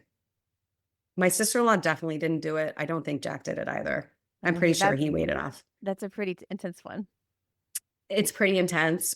And we rode it a few times. That night we went to the right, and I thought it was not terrible. Like from everything I've heard about it, I was expecting to need an Aleve and a heating pad when I got off of it, but it wasn't that bad. I actually thought it was sort of similar to the Space Mountain and Disney World with the ride vehicles and kind of how low you are. When we rode it again the next day, we went to the other side of the track, and I felt like there was a dramatic difference in just how much it beat you up. But did you think the left side was rougher? Yeah. Yeah. Okay. Yeah. But we liked it. I mean, and that's different in something that's like completely non-Disney World. We really liked it. So we did that. And then we walked over. We had a lightning lane for Big Thunder Mountain. We tapped in for that at 9:35. We were off at 9:48. Again, my sister-in-law and my nephew didn't do that. My sister-in-law doesn't do a lot of the thrill rides. She doesn't get motion sick, but I think her and I kind of say as we get a little bit older, some of the rides can just hit a little differently. And she's always worried if I just get, hit the wrong way, like I might get a headache and then be kind of out for the rest of the day. So she picks and chooses what she wants to do. So she didn't do that. Did you find yourself comparing that one to Disney World? Thunder Mountain, we thought it was better at Disneyland. Longer? I don't know. I think it's longer. And there's like a whole section that's different. Yeah. And when you come up at the end and you go through that town, I mean, it's all different. We also had read somewhere, one of my kids had read or seen probably on YouTube or something about the goat on one of the ledges. And if you turn to look at it while you're going around that corner, it'll kind of intensify the ride. So we were trying to do that. I don't really know if it's true or not, but it was fun to do something like that during the ride. Yeah, there's a goat in Magic Kingdom as well. I don't know if it has the same effect.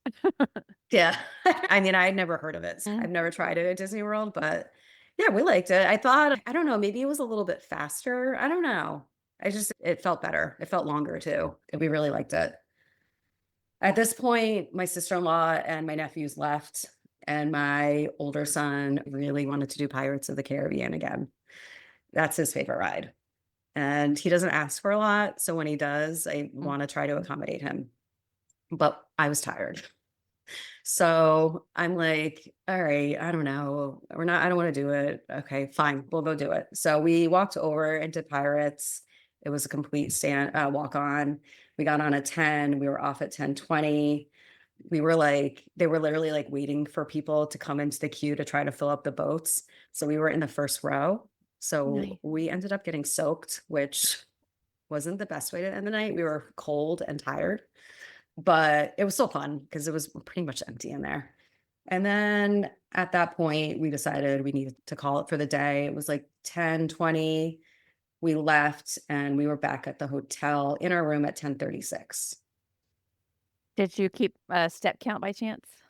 I did. So this day we had about 21,000 steps. I also kept track of rides. We did 12 rides and we had 9 lightning lanes. Yeah. And I don't know, you'll see as the days go on, the steps go down. And I think part of that is us learning where things were and not circling a ride 4 times. Oh, the entrance is right there.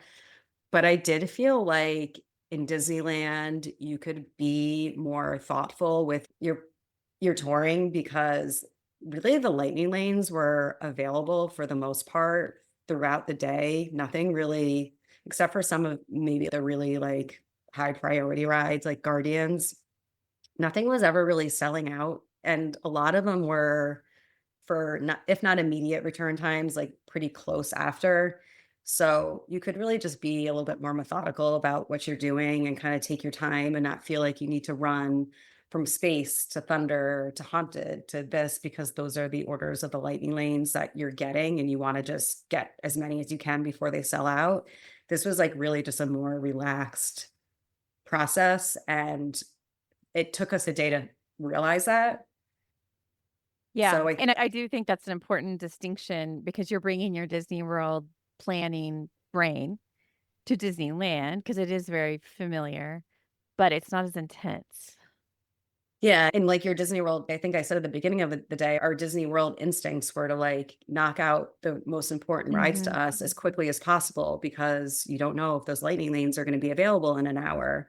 But that like really just wasn't the case. So and the cast member told us that when we were sitting at Web Slingers, she's, trust me, do this. And some people in the group were like, no, we got to go do this. We got to go do that. And I was like, no, let's just trust her. And, I'd also heard from, folks on your podcast, the same thing. And I was like, no, let's just trust the process and see how it works out. And I think by the second day, we were really able to benefit from that.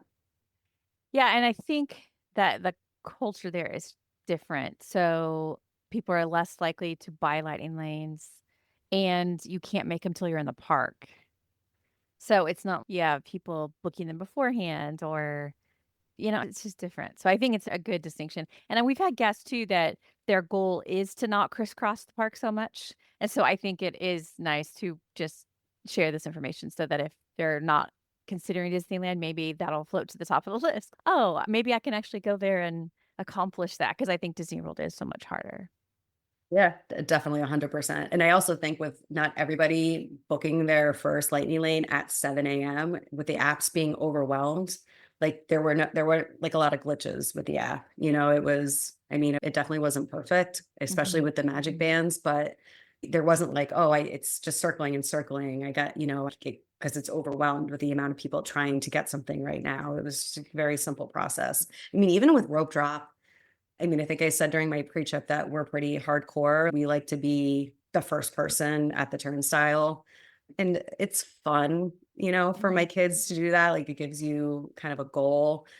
And we did that in Disneyland, but you didn't really need to. There's not like the pushing and the shoving, and there's not like I have to be in the line first. It was just very different, more laid back. Yeah, I've heard Walt Disney World is the type A oldest sibling, and Disneyland is the younger, more laid back one. And you were bringing firstborn energy into the laid back vibes, but you learned it. Yeah. It sounds like on this day. But I'm a middle child, so I was able to pivot. Yeah, you're like, I can adjust. Exactly. It's true that some things change as we get older. But if you're a woman over 40 and you're dealing with insomnia, brain fog, moodiness, and weight gain, you don't have to accept it as just another part of aging. And with MIDI Health, you can get help and stop pushing through it alone. The experts at MIDI understand that all these symptoms can be connected to the hormonal changes that happen around menopause, and MIDI can help you feel more like yourself again. Many healthcare providers aren't trained to treat or even recognize menopause symptoms. MIDI clinicians are menopause experts. They're dedicated to providing safe, effective, FDA-approved solutions for dozens of hormonal symptoms, not just hot flashes. Most importantly, they're covered by insurance. 91% of MIDI patients get relief from symptoms within just 2 months. You deserve to feel great. Book your virtual visit today at joinmidi.com. That's joinmidi.com.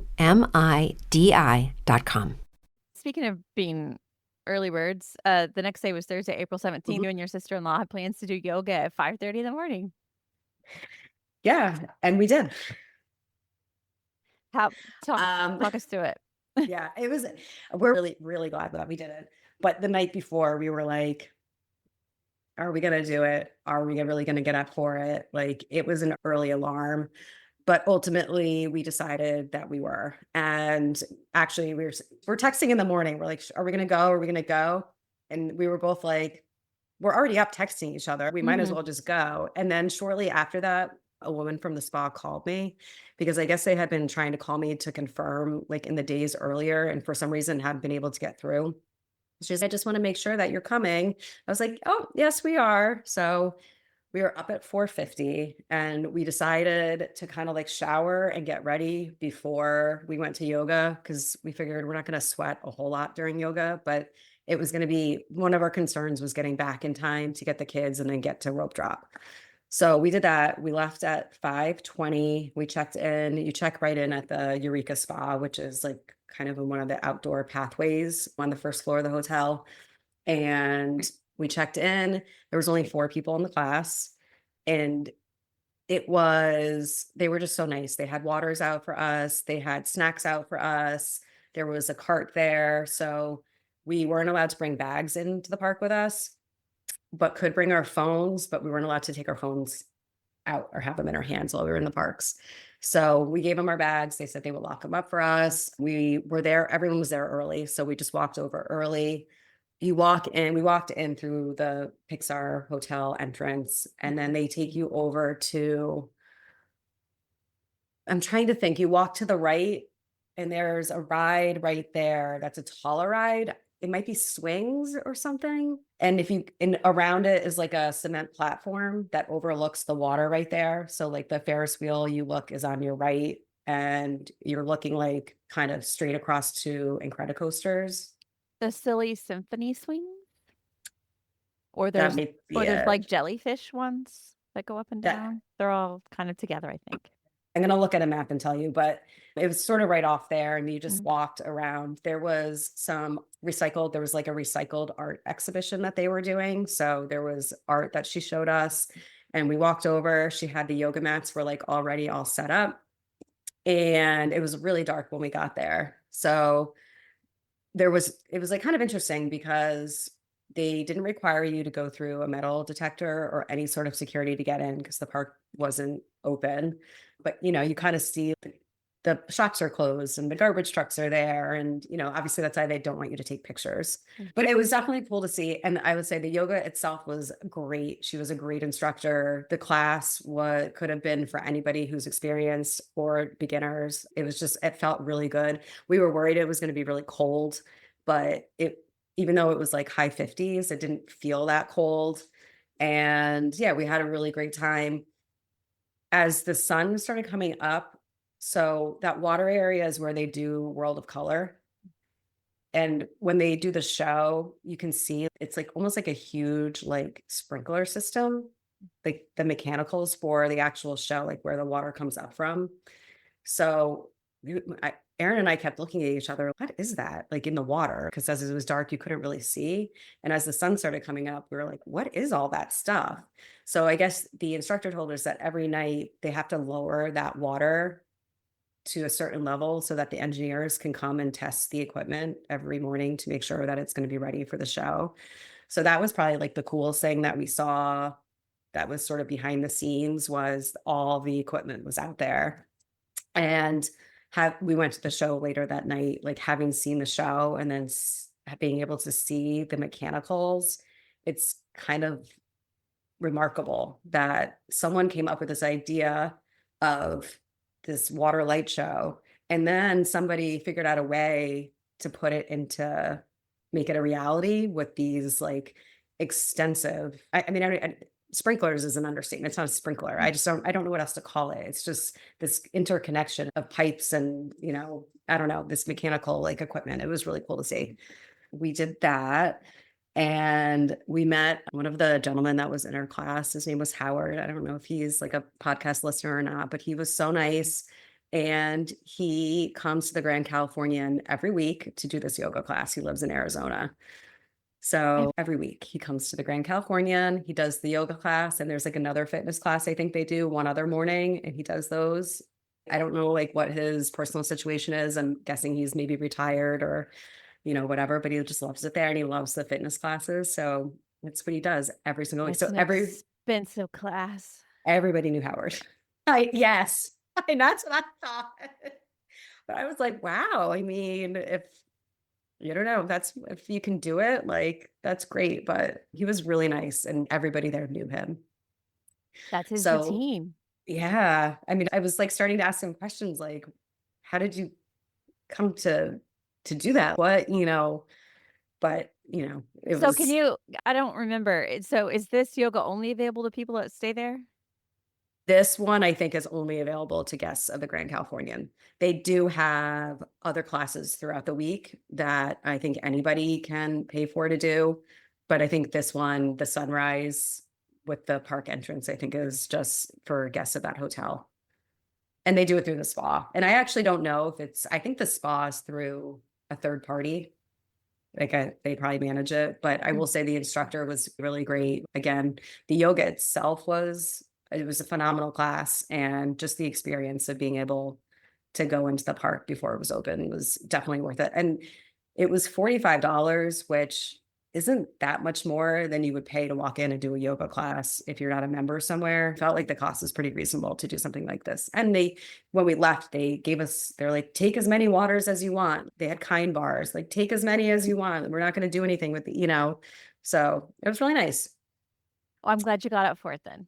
Yes, me too. Yeah. And that's what we kind of said. We're like, well, you know what? This is once in a lifetime. We may not be back. Even if we may not be staying at this hotel. So let's just do it. One of my concerns with doing it was making sure that the kids were up to get themselves ready, to kind of be ready for when we got back. And I put that responsibility on my older son. And retrospect, I should have put that on my younger son. Because the alarm went off and my older son was up when I left, but had fallen back asleep. And when his alarm went off, he turned it off. And so we were waiting. There was no wait to get into California Adventure, but when we were coming back, the door was locked and they couldn't find a security guard to let us back through. So we did have to wait there maybe like 10 minutes. And at this point, it's 6:30. And the day before we had left at 6:45. So I was getting a little bit antsy. And I did take out my phone and at this point, we weren't even in the adventure park anymore. We were just had walked through and we were just waiting for the security door to open. And I took out my phone to text the kids, and that was not allowed. So I didn't really know what was going on with them. But we got back. I called them as soon as I could. They were like, oh, we're not up, but now we are. So I said, well, it's no big deal. But if you want a rope drop, you have to kind of expedite your getting ready process, which also can be hard with teenagers, but they did it. So we got back. My brother had gotten his kids up. Him and Aaron and my middle nephew, they stayed back a little bit longer in the morning just to give my nephew a little bit of time to kind of ease into the morning. I left with the rest of the kids at 7:22, and our plan was to rope drop Disneyland this day. There was no line at security. There was like a very small line at the turnstile to tap in. We were tapped in at 7:35. So even just walking through downtown Disney, it was only 12 minutes from when we left through being in the park. Our plan was to rope drop Space Mountain, and that was specifically, we wanted to get my nephew on that ride. So we walked over, we were there at 7:42. Mike and Aaron and Jack were a little bit behind us, but we waited for them. And we walked on just a few minutes later, and again, everybody loved this ride. There was no line. They let us. They were putting everybody through the lightning line at this point. There was no lightning lane because it wasn't open, but they were just shuffling people through. It was just a fun ride. We actually got put on well, never mind. So anyways, we got on, we got off. My nephew was feeling pretty good this morning. He loved it. I felt like we kind of were like redeeming him for Disneyland. So he started to being able to do the things that he wasn't able to do. At this point, actually, when we were waiting for him, we got our first lightning lane for Matterhorns because he had not done that the night before and wanted to do it again. So we got that, and the return time was like 8:30. But we decided we were going to kind of do some other stuff standby before we went over there. So after Space Mountain, we got churros, which is apparently the breakfast of champions. They only had 3 ready, and they were like, we'll take 8 churros. It's going to be a minute. So it was fine. And then we walked over and did Buzz Lightyear. That was a walk on and definitely better than Disney World. Although you think very so? similar. I do. Like, I don't know how many times I've been on that ride in Disney World when the kids were little. Like, it was always our go-to when everything else was too long. I don't remember if the ride spins or if they were just always broken in Disney World, because I don't remember like the ride vehicle spinning. They do spin. They do spin. Okay. But the blasters are different. Yeah. It felt like they were more accurate a little bit. And you pick them up, right? Because at Magic Kingdom, they're fixed. Right. You have to kind of lift up the thing and then pull the cord at the same time. You have a little bit more range of motion. Yeah. So anyway, it's a cute ride. We like the arcade style rides. They're fun, interactive, especially as the kids get older. Everyone's competing for who has the highest score. And, then there's always fights over who had the highest score, why somebody did it. I'm hoping that means you eventually got on Web Slingers. We did. Okay. Spoiler, but if you like those arcade kind of game rides, that's the newest one. Yeah. Although probably unpopular opinion, it was not our favorite. Okay. But so let's see. We did that. We were on at 8:09 and off at 8:15.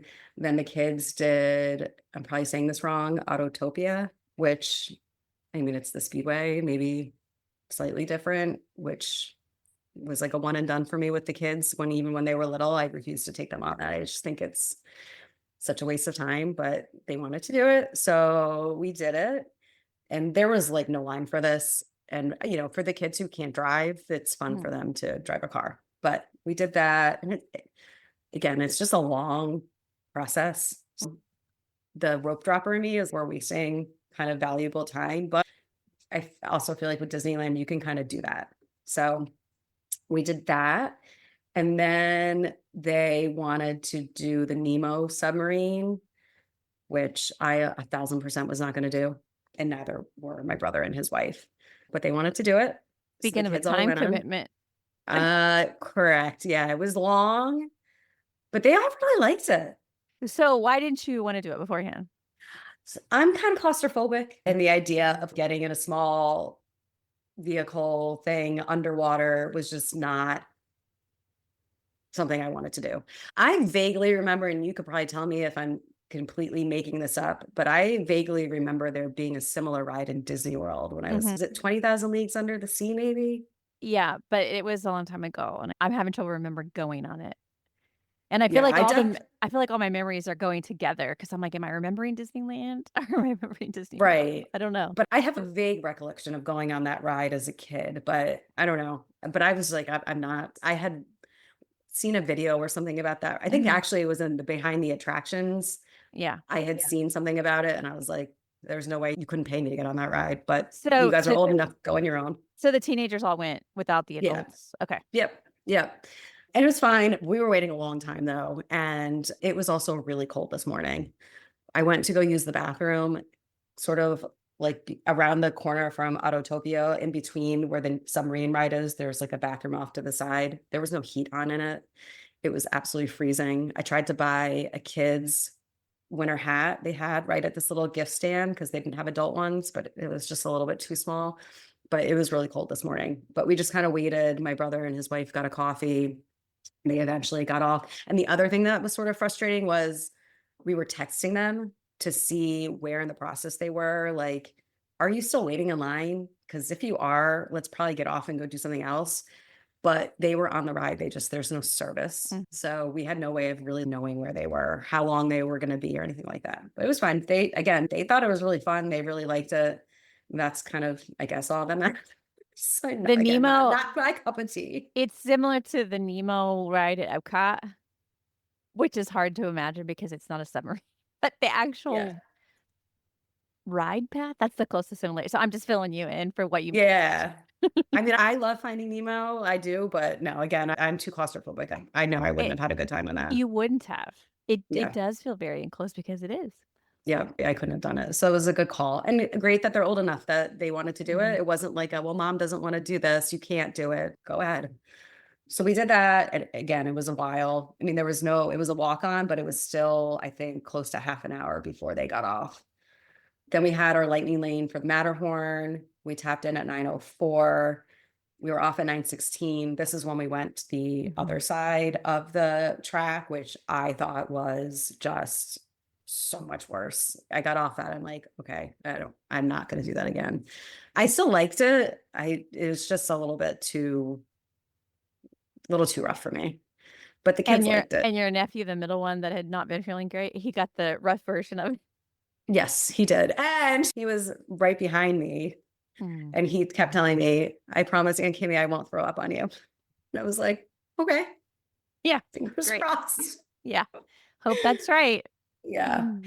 On this ride, my kids are really into watching, like my older son in particular, he's really into history and kind of like engineering and how things work. So he watches a lot of YouTube stuff on like behind the scenes and a lot of Disney stuff because we like Disney. He had heard that in the center of the Matterhorn ride, like where the mountain is, I guess, that there's a basketball court that cast members can use. So he was very interested in finding out if that was true. And he spoke to one of the cast members and he told him, yep, it's definitely true. We can use it on our breaks, and was giving them like some information about it. So that was kind of cool. So we did that. And then our plan was to work our way into Fantasyland. We wanted to try to do some of that stuff standby before the rides the lines started getting long. We walked over there. We did Mr. Toad's, which I loved that ride as a kid. I was so sad when it left Walt Disney World. So that was really fun. It was like a 10-minute walk or a 10-minute wait. Everybody loved it. Then we did Pinocchio. That was also like a walk on. Loved that too. Then we did, we stopped and got some snacks and kind of just took a moment to figure out what our next steps were going to be, because at that point, the lines were starting to build, all the standbys. So as much as we wanted to do more stuff in Fantasyland, we didn't really want to wait like an hour to do Snow White or any of those rides really. Our next lightning lane was for Thunder Mountain. And so we went over, we did that. We tapped in at 9:58. We were off at 10:09. After that, we stopped to use the bathroom and got some popcorn, more snacks for the kids. And then, so it was a little bit after 10 and we had 11 o'clock. I'm not sure I think when I spoke to you last, originally we had reservations around 11:20 and 11:30 separately for Blue Bayou. Yes. Well, like the day before we left, I got a mouse watcher alert that there was a reservation for 8 available at 11 a.m. So we took that and canceled our 2 individuals. So we would be 1, guaranteed to sit together, and 2, I had heard that the earlier your reservation is to opening time, the more likely you'll be seated waterfront. And we did find that to be true. So it was a little bit early for lunch for us, but we didn't do like a big breakfast, and that was on purpose. We had about an hour and we're kind of trying to figure out what to do. We obviously didn't want to be late for the reservation. So we walked over to Jungle Cruise. It said it was a 10-minute wait on the app, but when we got over there, it was like 20 or 25 minutes. And we were just a little bit concerned that we wouldn't have enough time to do that, because we also had a lightning lane for Pirates right before our lunch, which we had kind of planned. I tried to plan it the best I could. Got to do that, especially for your son. Exactly. I mean, all the kids love it. Like they could be pirates altogether, but they, so we decided to skip Jungle Cruise. We did the Swiss Family Treehouse, which killed, 10, 15 minutes. And also is one of my older son's favorite movies. So we never missed that in Disney World. And it was fun to do at Disneyland. And then we walked over to Pirates, our Lightning Lane. We tapped in at 10:38. We were off at 10:58, and we checked in for our 11 o'clock reservation. Kind of walked quickly around the corner. Yeah. And got a text right away that our table was ready. We just checked in with the host just to make sure that, he hadn't called our name already. He said, no, we've got you right here. They're going to come out in a minute. We haven't called anybody yet. They kind of come out at restaurant opening all together and start calling the different families. And he turned to me and said, but I will tell you that you have a very nice table. Nice. It's like, okay, great. So we didn't even ask, but so we waited, we got seated, and let's see, we sat at 11:08. We had a waterfront table. It was just perfect. Like the kids, like I said, they all love that ride, but particularly my son. So it was really fun to just sit there and watch the boats and just kind of have a nicer meal. And it was just nice to have a time, like a designated time to sit. Because I think for us, I know this, but if I have a reservation that requires us to stop and sit and take a break, like that's only going to benefit everybody and the kids. But sometimes it's hard if you don't have that scheduled out to say, we got to stop now. It was great. We were there for almost 2 hours, which was long, but also, we kind of told them like, we don't want to be rushed. And we had ordered some appetizers before we ordered our main courses, and they were totally fine with it. They had no problem with it. And we just kind of took the time to unwind a little bit. My brother and his wife and I all got a glass of wine, and we didn't get like anything crazy, but we got a bunch of appetizers that were really good. We got the crab cakes, which I actually don't think are on the online menu. And we got some sort of pickled vegetable appetizer, which was really good. Everything. Oh, there's like the Monte Cristo, which is on the main menu. The waiter also told us that off the menu was just a cheese Monte Cristo. If you want that, even though it's not on the menu, you can order it. The kids, I got a salad, it was fine. All the kids' food was pretty good. They did and this was not our experience at every restaurant, but they did let two of the kids order from the kids menu, even though they're way above the age of 9. We were like not wanting to get prime rib at 11 o'clock in the morning, or at least an adult portion, but the kids' portions were kind of good for the kids because it's not normally what they would eat. And that was fine. I would say the kids' chicken dish was pretty terrible.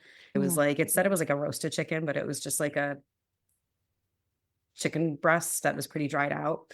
But other than that, it was really good.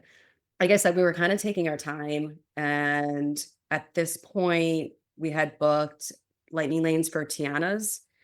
And I knew that I didn't want to do it. And my brother and his wife didn't want to do it. Not that we haven't done it in Disney World yet. And I love Splash Mountain and I really do want to do Tiana's, but it was too cold for me to be wet all day. So the kids ended up going over and we gave them our magic bands. So if someone wanted to ride twice, there was 3 basically extra lightning lanes that 3 kids could ride twice. So they went over and did that. We finished up lunch, and then left Blue Bayou and kind of met up with the kids, and we're trying to figure out what we were going to do. They loved Tiana's. 2 of the kids didn't want to do it again because they got so wet. So it kind of worked out. The 3 other kids took the extra magic bands and did them. So those 3 kids kind of went off on their own. And then my younger son came back, met up with me and my older nephew. We wanted to go to Galaxy's Edge, but Rise was down. And we didn't really want to go over there just to do Smuggler's Run. We wanted to try to time it where we could do it all together. And then the kids were wet. So we kind of decided we were going to. All of them were now? All of them were wet now. Yeah. Yeah. Soaked. Why you didn't want to go on it? Exactly. And again, it was cold. It was probably like high 50s, low 60s maybe. And the sun was kind of in and out. So when the sun was not out, it was really cold. So the 3 kids, like I said, they kind of peeled off on their own. They decided they were going to go back to the hotel and change. My younger son and I walked around Adventureland and I guess New Orleans Square. We did some pin trading. Parker wanted a Dole Whip. So we went to some place, I think it was called Tropical Hideaway. But then we didn't get it because he was disappointed they didn't have the vanilla swirl, which they do in Disney World. So we skipped that. And then we went down to Main Street. We did a little shopping. I got a Christmas ornament, which I typically do whenever I travel. And I wish I had timed it better because when I checked out, the woman asked, "Do you want to get it personalized?" And which I didn't really know was an option. And I would have done it, except it would have required us to come back in 2 hours. And we weren't sure what we were going to do the rest of the day yet. So I passed on it, but it was still cute. And so we left, and we left at 1:41 and we were back in the room at 1:53. All right. And we needed a break. You At needed least a I break. did. And you Yeah. needed, sounds like you needed to warm up and sit down. Yep. So my brother and his wife, I think, did some shopping. I don't really know what their kids did. They might have rested. My younger son and I slept for almost 2 hours. And I'm glad we did. It was hard to kind of settle down and say, this is what we need. But with the time change, rope dropping 2 days in a row, and the yoga, like we really needed it. So we did that. And then around 4 o'clock, we all met up in the lobby, decided we were going to go. Well, actually, we knew we were going to go back to California Adventure this night because we had the dessert party at World of Color. Yes. So I went with, I guess it was me and all the kids, and my brother and his wife stayed back. I was trying to see, maybe one of them didn't come down. They all came back with me. We left at 4:30. And we were in the park at 4:34. No security, no line to get in, nothing. Your Carthay Circle reservation was around this time, right? We had canceled that. Okay. I think like we ended up canceling a lot of our reservations because one, like I didn't really know where things were. And two, I also didn't know really what our kind of overall plan would be each day, but it did end up working out that we ended up taking these breaks both days. And also with my nephew not feeling well, we readjusted things because we wanted him to be able to ride the rides that he missed the first day. And so we kind of scratched that and said we would just try to do a walk-in somewhere or, join the walk-up list or just grab some food wherever. So the boys and I headed back in. We had an Incredicoaster Lightning Lane at 4:30. We tapped in at 4:41. So this was my nephew's first ride on this, and he loved it. And his name is Jack. And so obviously the character from Incredicoasters is Jack. So he was riding next to me, and I just kept being like, Jack. And it was just really fun. My kids are a pretty big thrill ride lover. So this was definitely one of their favorites. And then after that, we went back to the Jack cookie plate to get more cookies. My youngest nephew, Tyler, loved these. At this point, I wanted to book another Lightning Lane, but my brother and his wife hadn't ridden Incredicoasters. And typically, if we're in the park and someone's not going to ride something, we just take their magic band with us and tap them in so that they'll be eligible for the next one. But they hadn't even come into the park yet. I made a judgment call. I wasn't sure if I should cancel their Lightning Lanes and rebook all of us, or if canceling them and having us tapped in would somehow separate us. I just wasn't sure. So I made a judgment call and I just booked to the next Lightning Lane for myself and my kids and all the kids. And then ended up modifying it to add my brother and sister-in-law once they came back in. And I knew they weren't going to ride Incredicoasters. And it let me do that. It just basically, when I went to modify it, it just said you have to cancel the ones that they have for Incredicoasters, which it did. So it was fine. But I was just a little bit nervous as to what the right way to do, how to handle that was. And then I can't remember what I booked, but whatever I did end up modifying to add them to, they did get a different time. So instead of just modifying it to add those two people, it modified it and gave them a different time. It was fine because it overlapped with us, but it was so weird because the earlier time I had modified it to add them, it just gave us the same time. So anyways, that wasn't a big deal, but we did that. And then, we booked Web Slingers. So that was for like 8:30 at this point. We walked through San Fran, Tokyo, and the San kids, Fran. San Francisco. Tokyo. Yes. Tokyo. Okay. And we got a Baymax loaf of bread, which I was like, oh, well, I'll split it. And then I'm like, where's my piece? Because it was gone in like less than 2 minutes between all the kids. But it was really good. We just kind of walked around there for a little bit, did some pin trading. And then we decided we needed to redeem Jack on Radiator Springs. I bought more individual lightning lanes for those. They was for almost an immediate return time. We stopped again I felt like Disneyland snack carts were just so much better than Disney World and had so many more options. Like we were walking from San Francisco to Carsland, and there was like a fruit stand on the side of the walkway there with like fresh pineapple and fresh, not just cantaloupe or, like the cut up apples or whatever that you can get prepackaged. Like it was just fresh fruit, which I thought was really nice for, kids to have that option. And honestly, like they saw it and they were all like, can we get pineapple? So of course you can. So what a nice break from churros. Yeah, exactly. So we did that. And then we walked over to Radiator Springs. We did that. We tapped in at 5:25. At that point, the wait was 90 minutes. Not something that we were going to wait for. And Jack had a much better experience this time and loved it. We were off at 5:40.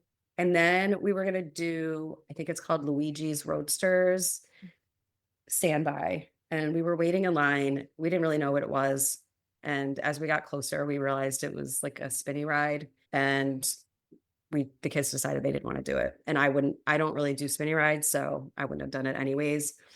But I'm glad we did, because 2 minutes later, the ride went down. So I was glad we kind of got out of line. At that point, how do you do in the dancing room of Mickey and Minnie's Runaway Railway, where Daisy is? I'm fine with that. Because it's kind of like that, but just for longer. And it wasn't even, I don't do well on spinny rides, but I can handle them. Like I'm not going to get super sick or anything, but I think the kids really just weren't even that interested in the ride anyways. And so to wait 20 or 25 minutes to do something like that, it was fine. I was fine getting out of line. And then it shut down. And then it shut down like maybe 5 minutes later. And I'm like, I'm glad we didn't wait another 5 minutes there, because then everyone's running to go do something else. So we did that. At that point, my brother and his wife joined us. We weren't eligible for another lightning lane because the last one I had booked was for web slingers, and that was not until 8:30. I mean, the benefit of booking them right up for immediate return times is you can book another one as soon as you use it. But if you not, then you have to wait 2 hours. And the lines were pretty long at this point. The kids wanted to do Monsters, Inc.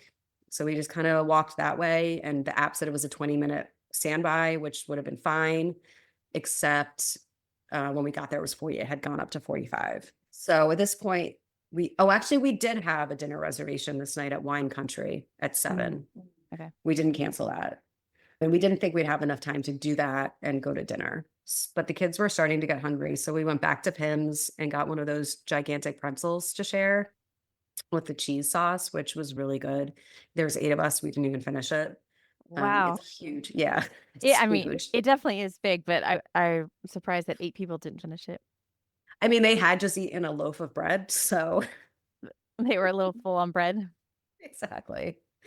So we decided to just walk to Hollywoodland and walk around. So we had not come in that way, so we hadn't seen it. So we did that, which is, very reminiscent of Hollywood Studios, but really cute. And then we decided we were going to do Mickey's Philharmonic, because my brother and sister-in-law and I kind of just thought we need to go sit someplace. The kids are getting a little tired. We still got like a long way to go. They were starting to get a little handsy. So we're like, let's just go sit. So we did that. I can't remember if I've ever done this at Disney World. I think it's there. I don't know if it's the same. I have a vague recollection of doing it when the kids were younger, but I really liked it. I thought it was super cute. That like little Donald duck is just adorable. And I loved how they just went through the different movies, and it really cute. It's at Magic Kingdom. Yeah. Okay. So I think I probably did it with the kids when they were younger. So we were done with that at 7, which was when our reservation was at Wine Country. So we just started walking over there. And as soon as I got close enough to check in, we checked in. Our table was ready almost immediately, but they had us at an outside table, but it was under like an overhang. So there were no space heaters allowed. And it was really cold at this point.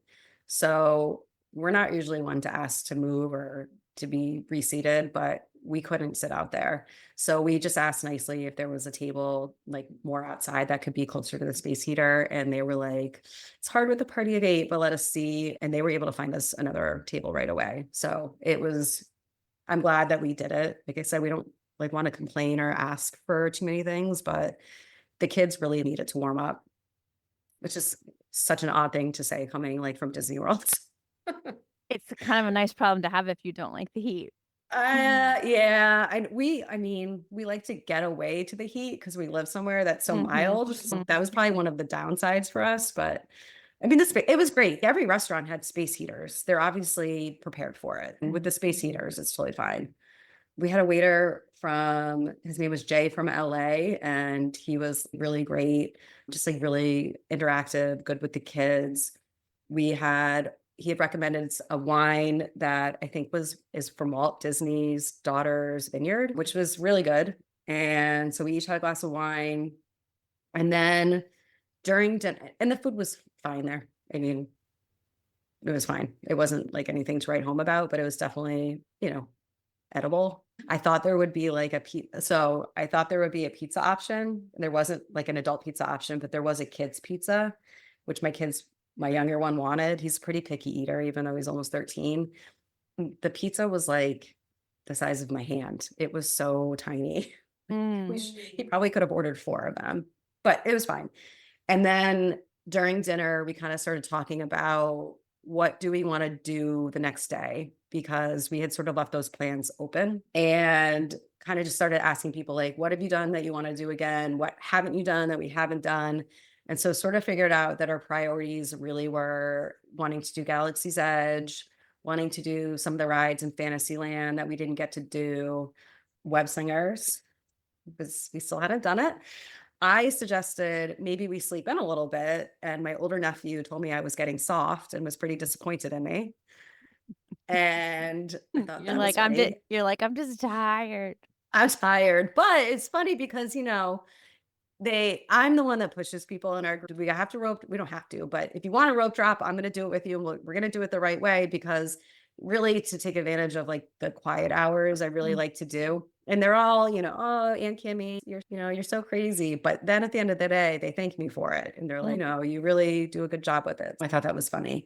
Oh, we had reservations at California Adventure, because you still have to make park reservations in Disneyland. So we decided to switch it to Disneyland. And made a plan for the next day, which was to not sleep in, but to not go. There's no early entry that day for Disneyland. So we could pack up in the morning, check our bags at Bell Services, and kind of head over to Disneyland at a reasonable hour and not at 6:45 in the morning. And everyone was on board with that. After Wine Country, we walked over to Marvel Land because we had the Web Slingers Lightning Lane. And I think we also had a Guardians Lightning Lane, in which my nephew also had not done yet. So we walked over, and on the way over, my almost 13-year-old, he's going to kill me, but he held my hand and he told me this was the best vacation ever. And thank you for bringing us here. And it was just like a really sweet moment. He is a very sweet kid, and he appreciates like what I do for the kids, for him and his brother. And so it was like really nice to hear him verbalize that. So anyways, we walked over to Marvel. We had another trip report recently that I think was also Disneyland, where they had a child that did the same thing. I feel like Disneyland's bringing out the sweet side of kids. I mean, even this one, he's going to kill me. My almost 15-year-old actually held my hand at one point too, and told me, I don't know if you ever think this way, but as my kids got older, like I always say, you never know when something's going to be the last time, like the last time you put them to bed, the last time you nurse them, the last time they take a bottle, the last time, hold your hand when you cross the street. And so I always say, you never know when it's going to be the last time. So he was holding my hand at one point. So I'll let you hold my hand. And then he said, but you never know. This could be the last time, Mom. Thanks, kid. Like, thanks. I was like, but I'm going to take it because you're letting me hold your hand. Yeah, that's sweet. So they're cute. So anyways, we walked over to Marvel Land, We had that Web Slingers lightning lane. We tapped in and they told us to get out because the ride had gone down again. So I think this is now the third time. So it converted to an anytime pass.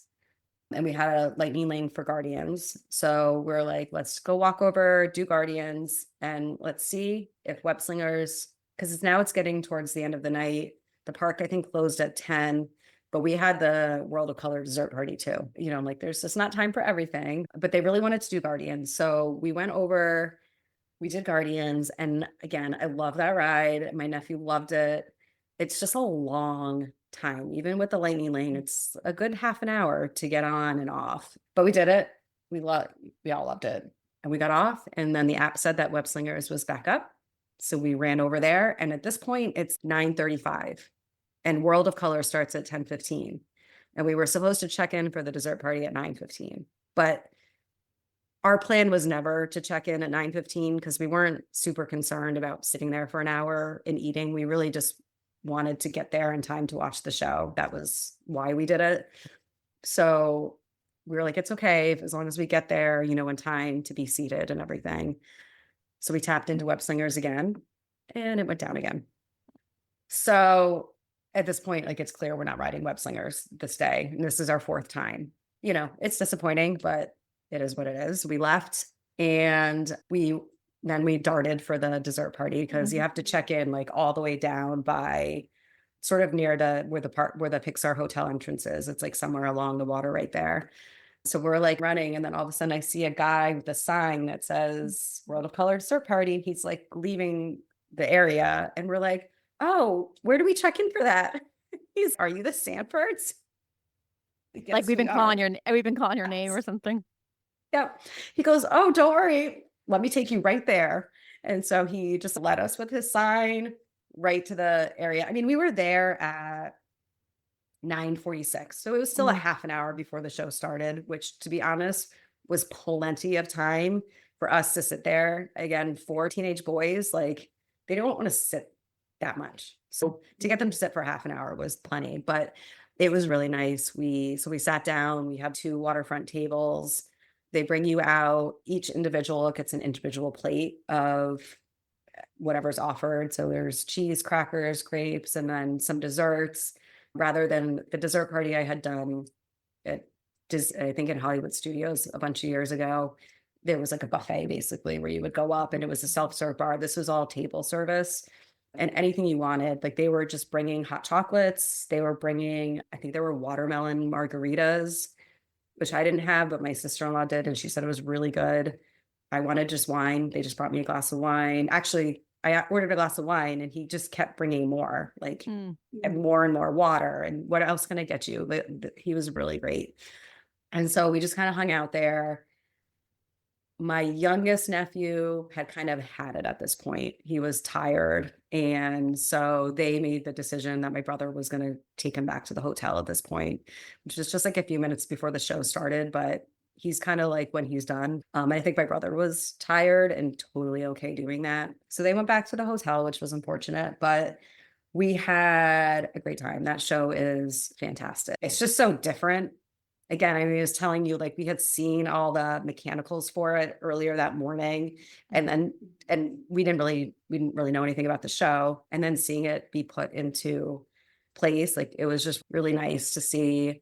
Loved. I just thought it was really remarkable how someone could come up with an idea like that, because it's basically, as far as I could tell, they're shooting up water and then doing projections on the water with all these kind of lights in the background, and the lights on the Ferris wheel are kind of in sync with some of the stuff that's going on. So I didn't know a couple of the movies. I was asking myself, which one is that? Because some of them were newer movies that, I just hadn't really seen, but so much fun. 100% would definitely recommend doing it. The desserts, I'm really not dessert people, but they were really good. It was nice that there was cheese and crackers and grapes. So if you don't want something sweet, and again, they just kept bringing out hot chocolate, drinks, waters. I told people at the end of the trip, what was your favorite thing that we did? And my 3 people said it was World of Color at the dessert party. Actually, 4 maybe. And my oldest nephew said, I know I gave you a hard time, but that was so amazing. And I'm so glad that you planned that for us. I'm sure your brother and his youngest were like, great. It was your guys' favorite, and we left. We were actually joking. Mike's favorite part of the trip was going back to the hotel and going to bed early. Like we kind of joke about my brother. We nicknamed him liability on this trip because he just like kind of wanders off and does his own thing. I'm like, we have 5 boys, teenage boys ready to go, and we lose the dad. Like where, where is he? So honestly, I think they were just as happy going back and getting to bed early. A lot of favorites on the night of Thursday, April 17th for different reasons. Exactly. So this finished around 10:40. We did almost 18,000 steps this day. We did 15 rides.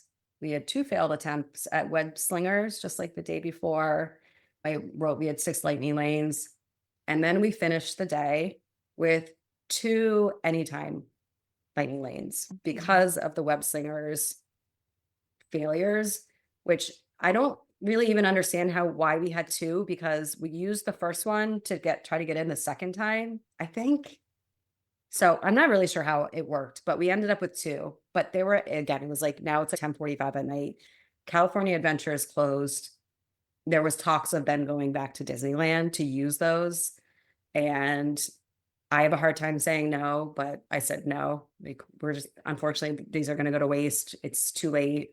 I cannot walk all the way over to Disneyland right now. It's too much. So there were some grumblings, and I did tell my older son, if you want to go to Disneyland, you can.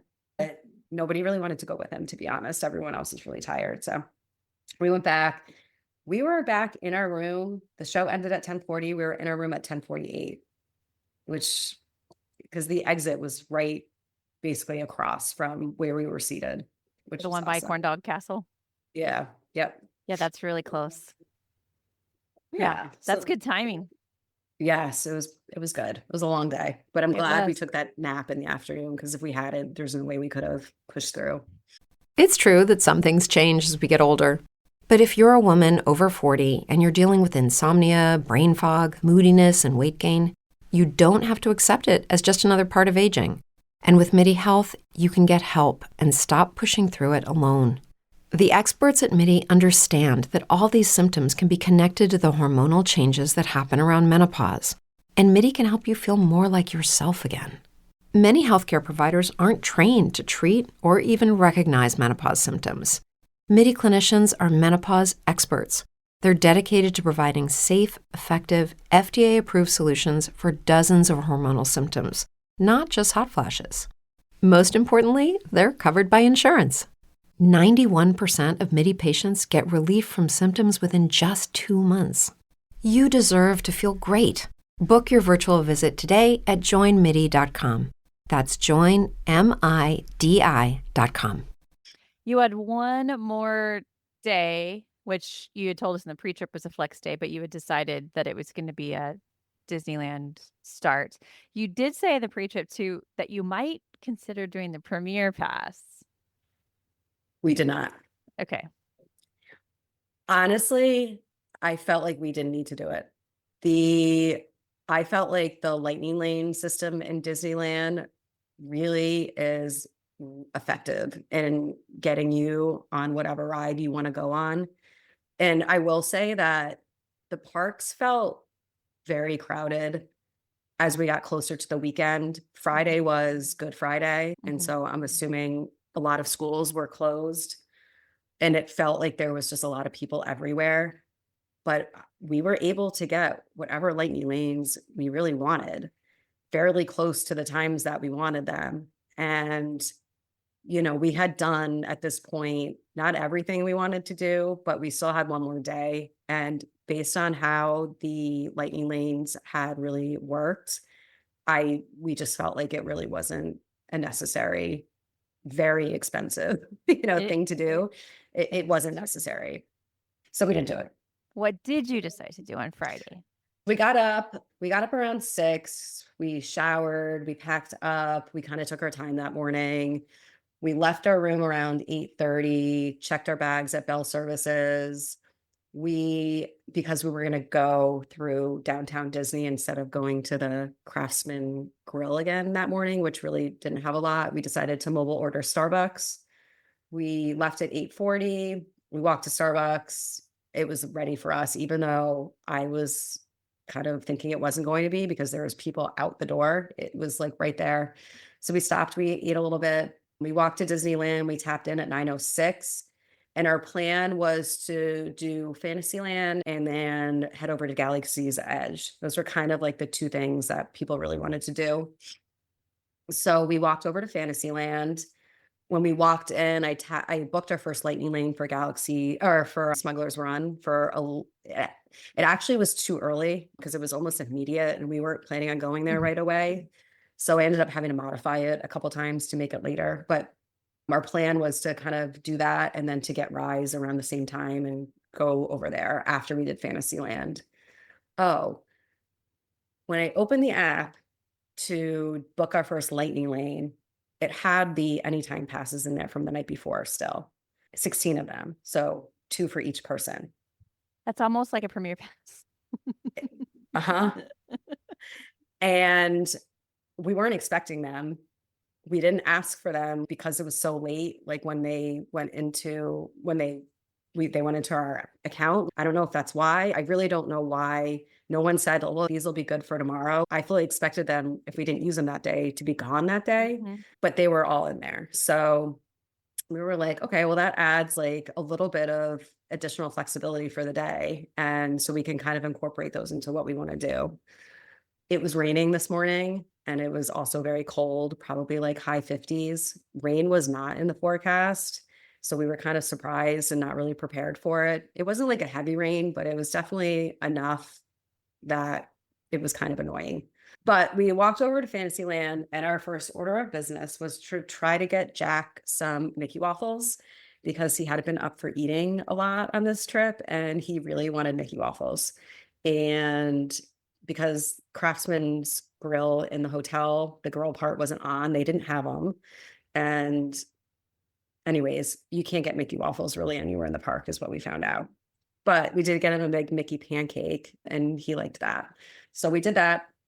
And then we got into line for Alice in Wonderland. This was at 9:20. It was a posted 20-minute wait. We were off at 9:41, so it was about accurate. Thought that ride was so cute.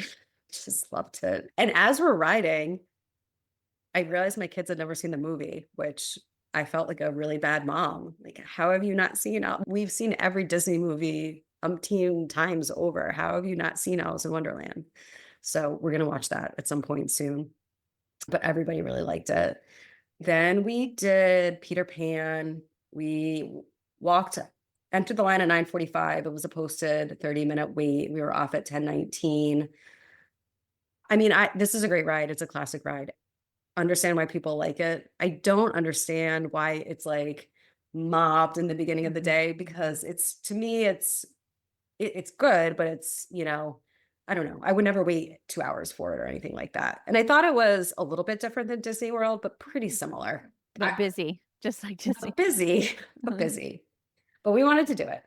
After that, we all used the bathroom and I just wrote in my notes that it felt very crowded at this point. Like lightning lanes were not a problem, but it was hard just getting place to place. And I do think part of that is like all the queues kind of being outside. It just feels like there's just people everywhere. Then we did Snow White, we did that obviously standby. There's no lightning lanes. It was a posted 20-minute wait. We were on and off in 12 minutes. I loved that too. I just thought it was really cute. And then at that point, we had kind of done everything in that area that we wanted to do. I think there was 1 or 2 other things that were there, but the lines were at this point getting really long. We didn't want to spend any more time there. So we walked over to Galaxy's Edge and I can't remember when I bought Rise. We bought the individual lightning lanes for Rise, but I can't remember if I did it now or later. But we walked over to Galaxy's Edge and decided to do a walk-in to try to do a walk-in for Oga's because we had that, I think, our first or second day, but canceled it because Jack wasn't feeling well. Actually, I think Rise was down and we ended up just not going over to Galaxy's Edge that day. We checked in. Now on the app, it said you could check in up to 8 people. And so we would go in and we would click 8 people and it would tell you to hit the next button. And then we just kept getting an error screen. So we walked up to the woman standing outside the restaurant who probably could have been a little bit nicer, but we were like, we're trying to check in on the app, but it's only letting us, we keep getting this error message. She's like, well, it's because you have 8 people. I'm like, okay, but the app says maximum, it literally said maximum of 8 people, I think was what it said. I'm like, we are 8 people. Like, why? There was nothing that we should have known. So we ended up, she's, well, you can either just go get in that line and wait, or you can just do 2 separate reservations. So that's what we did. We just did 2 separate reservations and just hoped we get called back around the same time. So while we did that, we went on Smugglers. We had a lightning lane. We tapped in at 10:48. We were off at 11:07. I was a pilot. And I mean, that is exactly the same as Disney World, but I have never been a pilot before. My kids have never not wanted to be the pilot, but they wanted to be gunners. And we had to split up. I think it was like 4 and 2 or 4 and 4. So there was 2 empty seats in the back. So whoever I was with, they wanted to be gunners. That was really fun to be a pilot and everyone liked it. While we were on the ride, we got a text that our Oga's reservation was ready. So we walked over there. We checked in. We said, we have 2 separate reservations. We both got a text that they were ready. Is there any way that you can combine us? If not, no big deal. And he had no issue with it. He said, hold on. Yep. Blah, blah, blah, blah. Okay. All right. Now you have to go wait in this line. So once you get checked in, then there's like a line. There was probably 5 or 6 parties in front of us. So he said, okay, is everybody here in your party? And I said, well, my nephew and my brother had just gone to the bathroom. I'm like, well, there's 2 people in the bathroom. He's, well, then you need to step out of the line. And I'm like, but why? You're not seating us. We're just waiting in line and there's 5 families in front of us. And I understand, like, they're not going to seat you without your whole party being there, but they weren't seating us yet. So we were just waiting. And are we misunderstanding what he's saying? I don't know. It was very strange. And so we kind of just stood there and we're like, you really want us to get to the end of this line? We already made the reservation. We checked in. He's in the bathroom. It's right there. So he ended up coming a couple minutes later and it was fine. But I felt like a little strange to me that they would want you to step out of line just because one of your 8 members is in the bathroom. Yeah, it's super strange. And it's an outside line. It's not like they have to cut in front of anybody. They just have to rejoin you in a couple of minutes. No, and we still waited there another probably 20 minutes. Yeah, what's the point? I understand. I'm like, if you're at the front of the line, okay, fine, we can't see you unless anybody's here, but you can wait. Yeah, exactly. I totally get that, but that's so strange. Yeah. So anyways, they brought us in. This was probably, we've never done this in Disney World, so this was our first time. It was a one and done for us, I think, with the kids. They really, at this point, so we didn't have a hotel because we had checked out. So we had nowhere to go back and take a break. And they needed a place to sit at this point, and they're big kids. There's like the table, because we got a standing table, which I understand we were a walk up. They told us all walk ups get standing tables. Reservations get seated table. Fine. We didn't complain. Like, we didn't even ask. And the table next to us, there was like maybe a 3 or 4-year-old. He's just like sitting on the floor with his iPad. But like, we have 5 very big teenage kids. Like, they can't just curl up on the floor. So they were getting antsy, frustrated, handsy with each other. So they all kind of ended up taking turns, like just kind of leaving the restaurant, walking around. We ordered some drinks and some appetizers, I think. And our waitress couldn't have been nicer. There's like a sourdough appetizer that comes with like some sort of pork, like tapenade almost. And then there was like a pretzel roll thing. And we're like, do you think this is going to be enough? And she's, if it's not, I can just bring you more. Because it definitely was not enough. I think we ordered 2 or 3 of those pretzel rolls and a couple of the sourdoughs. And she just kept basically bringing them out. And they were really good. And she was really nice. They told us when we went in that I think it's a 45-minute maximum for the reservation. And we were out of there at approximately 45 minutes. But she told us, don't worry about it. If you need more food, I'm going to get you more food. She was really nice. We left at 12:15. So we had bought the individual lightning lane for Rise and we were planning on doing it, but Rise was down. So we walked around the shops in there. My son wanted to do more pin trading, but they told him they don't do pin trading on their planet. It's against their laws. We kind of walked around and then we're like, all right, what are we going to do? We had a lightning lane for Thunder Mountain. So we're like, Rise isn't coming back up. Let's just go do Thunder Mountain and we'll kind of see what happens. So we stopped for Mickey bars on the way, which were our first ice cream of the entire vacation. Tapped into Thunder Mountain, did that. And then we had a lightning lane for Pirates and we stopped for Churros on our way there. And then my sister-in-law saw that Rise was back up. So we were like, we need to run over there while it's up and try to get on it because this is our last day. So we ran over there. We tapped in at 142. We were off at 207. Fine. I mean, exact same as Disney World. They'd all been on it before.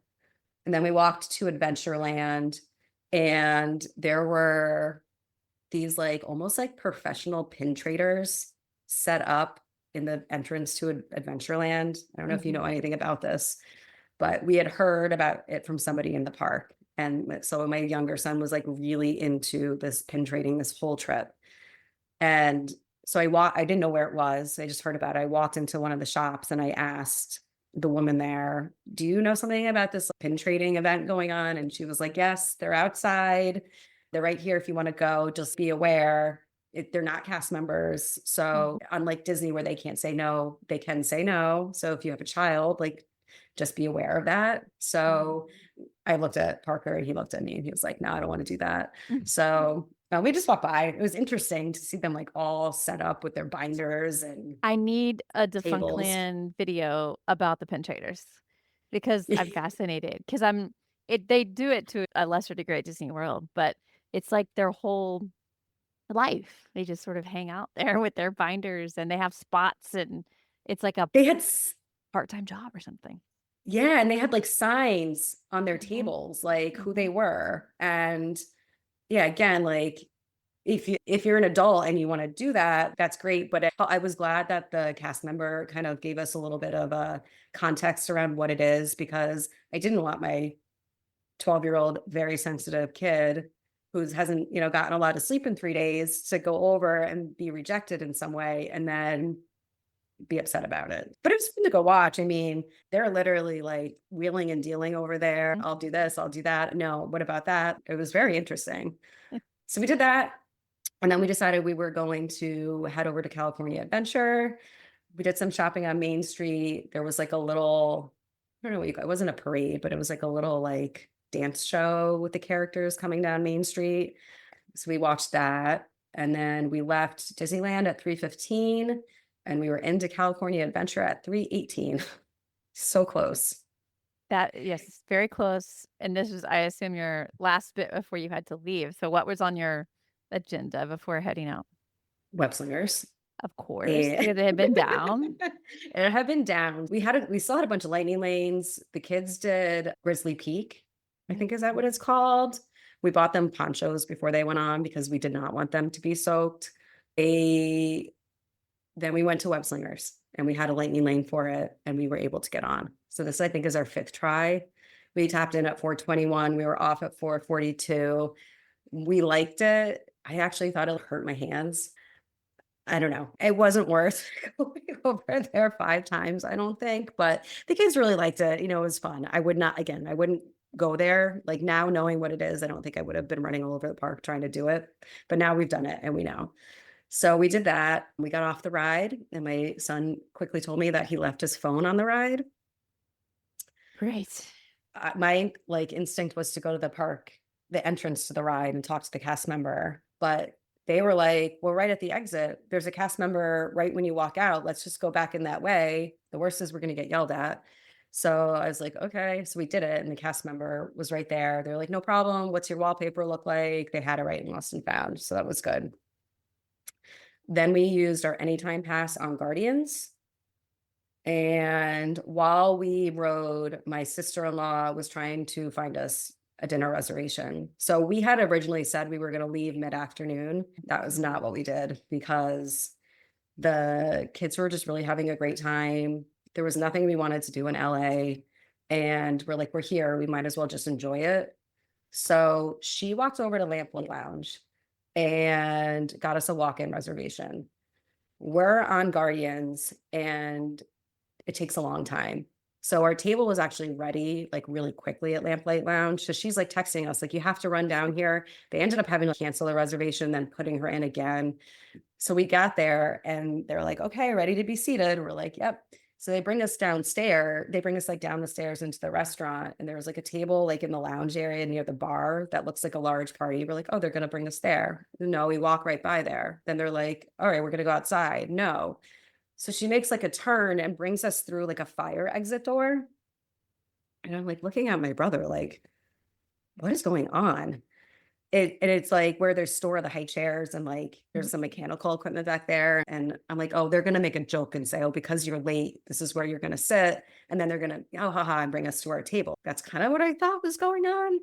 And then nothing happens. And then I'm like looking at my brother, like, are we getting kidnapped? What is going on? And the waitress or the woman, like the hostess bringing us, looks at us. She's like, do you guys really have no idea what's going on?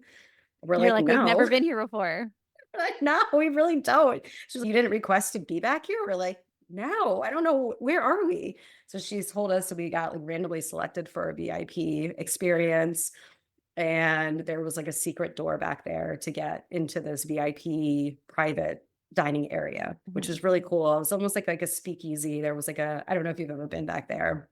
I've just seen pictures. It's a bucket list. Yeah. So there's like a door and there's like a wheel on it and there's light bulbs on the door. So you have to turn the wheel to get each light bulb to light up. And then once the third one lights up, the door opens.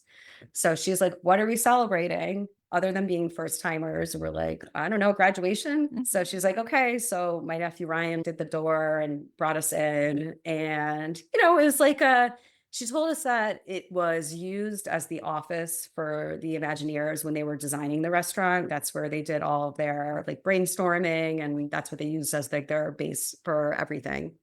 And so there's a table in there. And then there's a dining table, and then there's another round table. There's board games in there. And then you walk around the corner and there's like a private balcony that overlooks the water, like directly across from where Incredicoasters takes off. And the room is filled with all of the Imagineers, like original artwork. So it was really cool. We enjoyed it. We, had a nice dinner. We got some wine. We relaxed. There was, I know we're like hitting a time limit here, but so I can tell you about some of these things if you want, but there was one of the waiters kept coming in and he kept telling us like secrets, like tips, secrets. And if he would come back and test us, and then if we could remember the information that he would give us, then he would give us another secret. So he gave us a couple of those. We can talk about it more in the after chat if you want. Okay. Yeah, definitely. So it was really fun. The food was good. We all got burgers. This was the one restaurant they would not let my son order off the kids' menu. And I know he's 12 years old, but again, he is a very picky eater, but they just upcharged him for an adult size of whatever the kids' meal was. I think it was like mac and cheese that he wanted. So let's see. At that point, we were there. We finished dinner. At that point, my brother and his wife and I left to go back to the hotel. It was around 7:30, and the kids all stayed. We still had a couple of lightning lanes to use. I can't remember. I think they were the multi-pass lightning lanes. And then I think we may have had another one for Incredicoaster. I can't really remember, but there were still some lightning lanes to use. So we went back to the hotel, the adults, the kids stayed in the park. We gave them our magic bands so that they could use as many lightning lanes as they could. They did Incredicoasters twice each because of the amount of, I think I had booked it and then we had the multi-pass or the anytime passes. So they were able to do that. They wanted to do the Wheel of Death, which we didn't get to do, but it was closed for World of Color. They came back to the hotel at 8:15 and said that we had booked lightning lanes for Monsters, Inc. They had expired like a long time ago. They said they wanted to try to use them. I'm like, well, why'd you come back? They're like, well, we thought we had to. I'm like, I don't care. Go do whatever you want to do. But it was so close. They just went back in. They went to try to use the Monsters, Inc. passes. They couldn't because they had expired, but they did it standby. I offered to get them another individual lightning lane for Radiator Springs, but they said no, they wanted to come back at that point. My son surprised me. He got me a box of strawberry shortbread cookies, that like the Minnie Mouse ones that I loved, with his own money. And he also had bought me a couple of pins traded me a couple of pins that he gave to me. And then they were back around 9. We got an Uber at 9:15. We transferred over to the other hotel. It was about 45 minutes to get there. There was no traffic. And That was that. You had a 6 a.m. flight, so not a lot of time at this hotel. no, we were there. We checked in. We went to bed. I had an Uber reserve at 3:30. We got to the hotel around 4. We were through security by 4:15 and on our flight and home by 6 that night. Yeah. Got a lot done.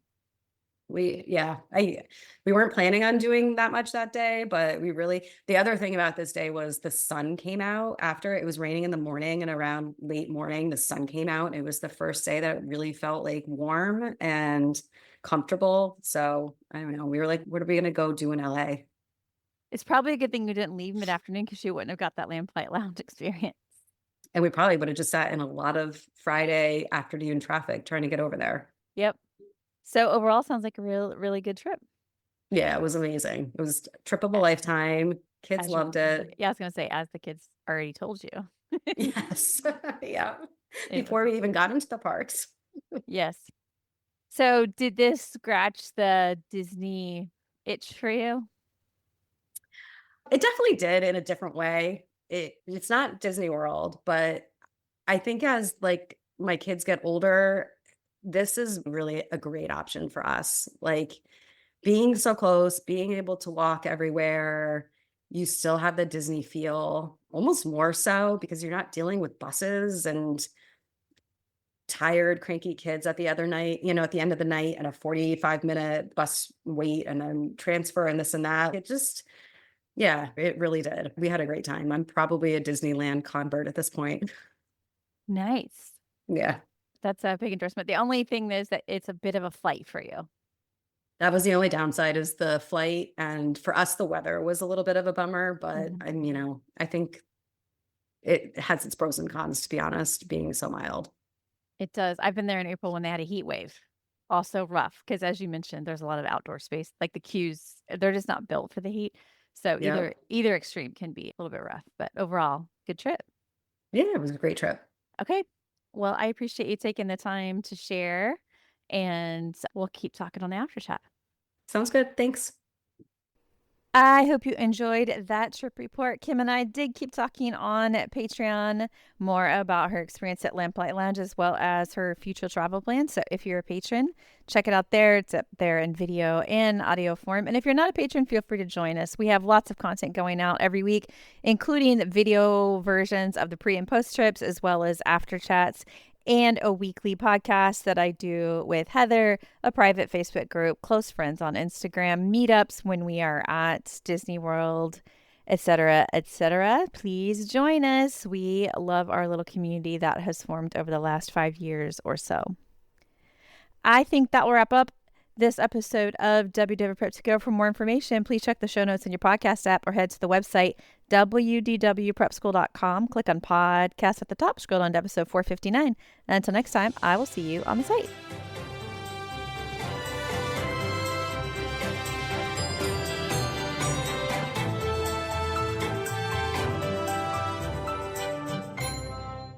It's true that some things change as we get older.